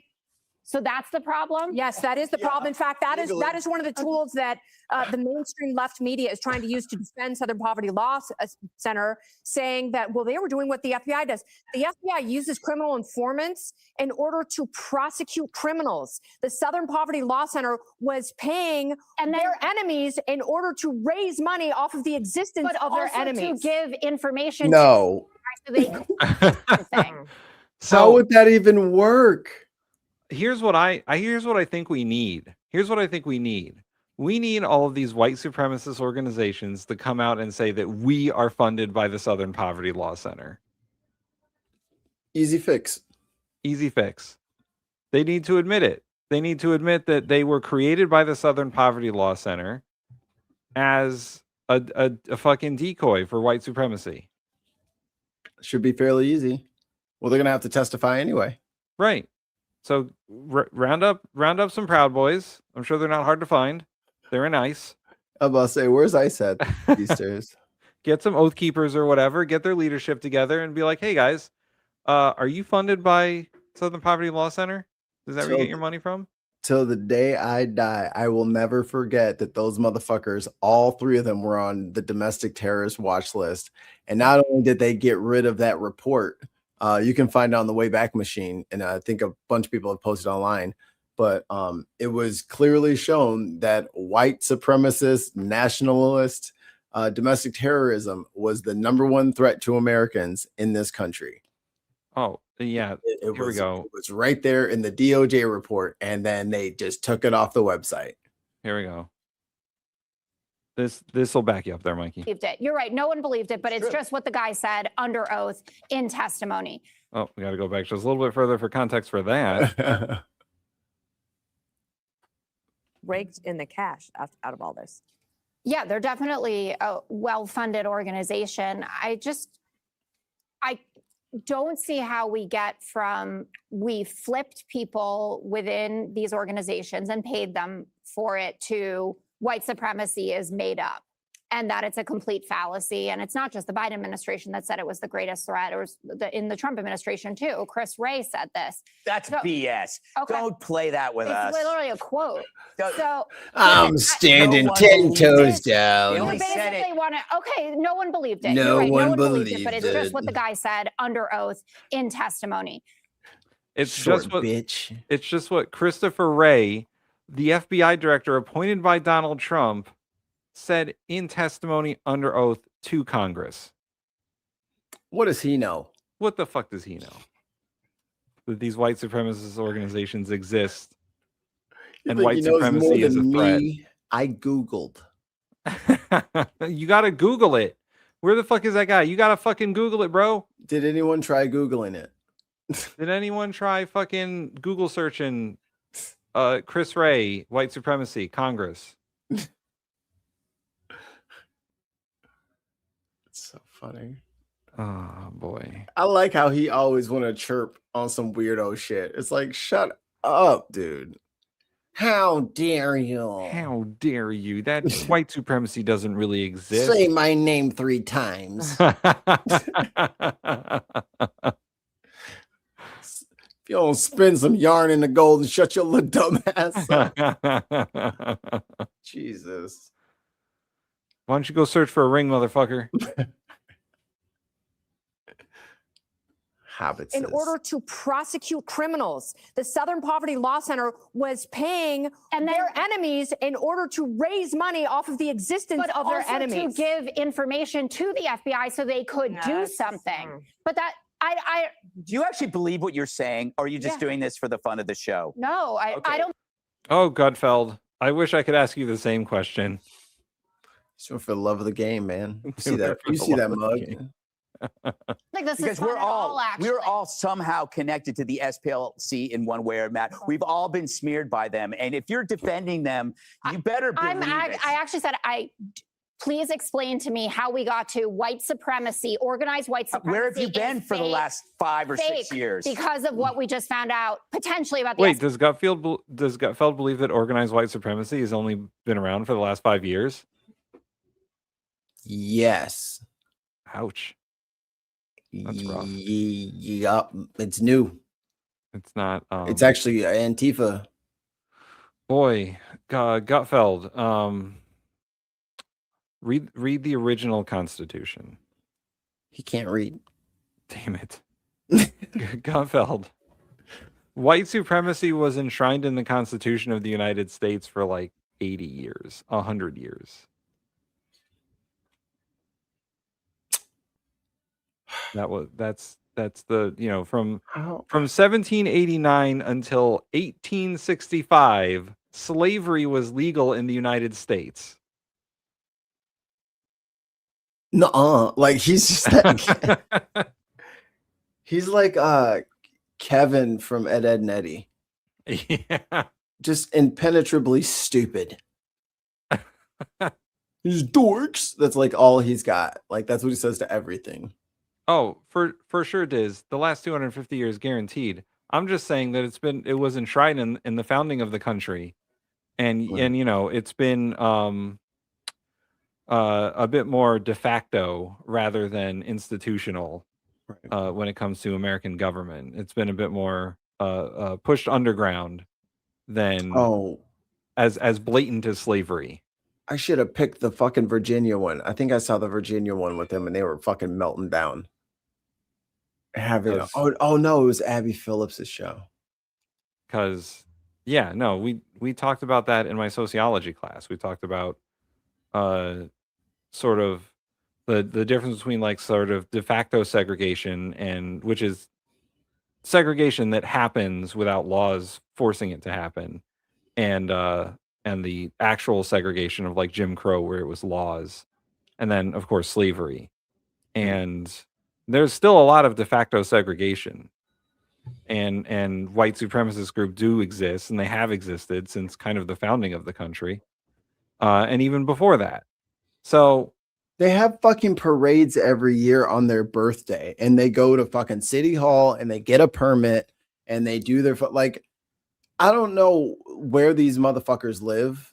La La Land, fucking Dreamville. I don't know, but these groups definitely fucking exist. Just because you don't see them every day, I mean, because you're in the meeting place and you can't like see it from the inside.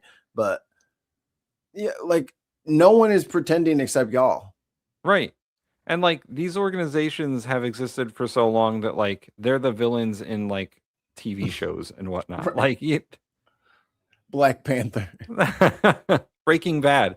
Like the last couple seasons of Breaking Bad was all about them getting mixed up in some white supremacist group.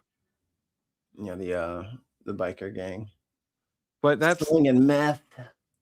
And that was 20 years ago. So Breaking Bad? Yeah, Mikey, I'm sorry. You know what? I did watch it like 9 years after it came out, and I just binged it all in like 4 days. Here's how you can tell, Mikey, they don't have smartphones.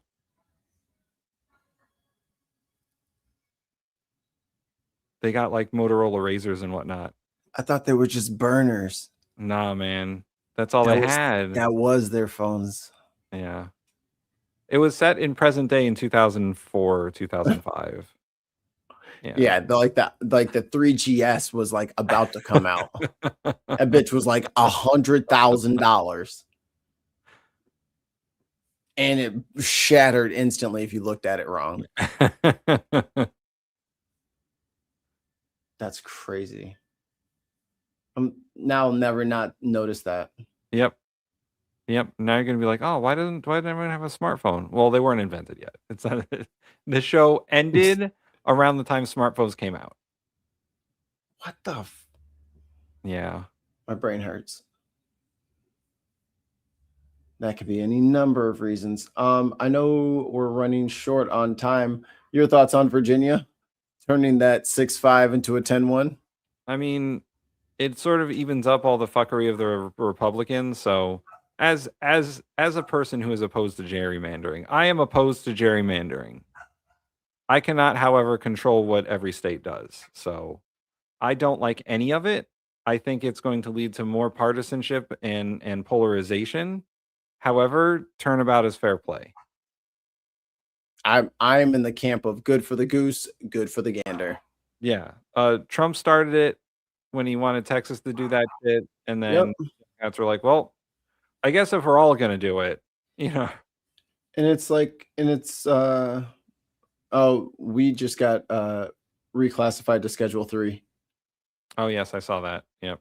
Trump's trying to do that to save his ass. Yeah.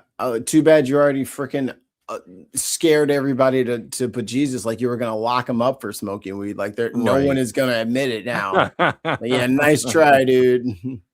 But what that means for dispensaries is like they should be able to work with banks because currently they can't do business because they would be like drug traffickers federally, so their bank wouldn't be able to work with them. But if it's Schedule 3, it's different. Greg says, in The Shield, the white supremacists were present and just another game Mackie hated and did business with. He also was kind of racist a lot of the time. Oh, for sure. I am the Shield stan. I love the Shield. I love me some Vic Mackey. CCH Pounder. Oh, cinema. I'm more of a Law and Order girl myself. Bum, bum, bum, bum, bum. Gotta love that SVU. Bam, bam, bam. Well, I suppose the difference there, the Shield is what, Chicago? LA. Oh, I thought the Shield would have been Chicago. I would have been like, well, Chicago, New York, I think they had one like Chicago PD or something like that. They had a whole run of like Chicago themed emergency services shows. Chicago Postal. Right. There was like Chicago Fire, Chicago Emergency, Chicago PD. It was like, all right, guys, is Chicago in really that much of a problem? It's a big city, Tim. You wouldn't know nothing about that. I know lots of things about big cities. I know lots of things about the biggest city. It's called New York City. Oh, we'll say Tokyo. Yeah, I think it goes like Tokyo, then London. Because London is fucking huge. London's not bigger than Chicago. Yeah, it is. Have you seen the population of London?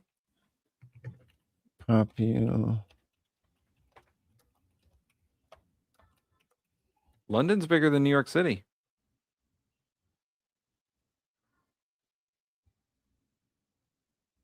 All right, they got me. The metropolitan, so the London and Metropolitan, and then Chicago and the Metropolitan, it's like 11 to 14 to 9 and 9.5. So I lose. Yeah. Whatever. You crumpet swilling bastards. But gerrymander everything. I don't care anymore. Because guess what's going to happen as soon as these midterms come? We're getting rid of all of your asses anyway. We have to flush the system. Yeah. And this helps to do that. Oh no. We got a shooting in Louisiana. Jesus, man.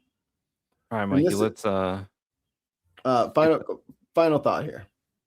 Final thought? Yeah. I would say everyone should take breaks, get therapy if you need to. Losing hope has many faces. Yes. And the depravity of the crimes that are being reported on a ever increasing basis should give you all pause and should remind you to take care of yourself. Put your own mask on first, or you're not going to be any help to anybody. That is true. Yeah, no, I'll echo that. Make sure that you take care of yourself mentally and physically. Drink lots of water. And Yes, water good. Turn off the news every once in a while, because I sure as hell do. It ain't good to watch that shit all the time. It hurts your brain. Fox News is reporting bombshell findings reveal possible proof that Noah's Ark existed. Oh boy. Also, the news is very silly and it is full of brain rot. Ooh, check out some good music. I highly recommend this weekend dig some Glass Beams. glass beams. Mm-hmm. It's a 3-piece like instrumental band. You guys will love it. All right. It runs in the background of my head a lot. And also, scan the QR code for some on sale merch. It's still on sale for the rest of today and tomorrow. Yeah. And we're gonna try and post this up in clips and whatnot. We got some segments. So we did better this time, I think. We did do better. The middle part we did pretty good. Yeah. The beginning and in the middle. Then we sort of lost track of things, but sections 1, 3, and 9 were bad. But we did get the middle bit. And yeah, we'll see you next week we'll see you tonight. We'll see you tonight. On Unboxed. Unboxed Politics. The gang will mostly be here. I hear Mark's not gonna be here because he's a bitch. But I hear he's being nice to his family that he loves. Alternatively, fuck your face. Oh, I got you, Mark. I will represent your votes. There was like a way I could have saved everyone saying each letter, and then I would just put it on the hot button. Oh boy. It's like, all right, Ollie, what do you say? A. Oh, good job, Ollie. And then it's like, what the fuck? I didn't say that. But yeah, take care of yourself and each other, and Keep your burnout stick is on the real. ice. Yeah. And we'll see you tonight for Unboxed. Don't forget to drink your meat.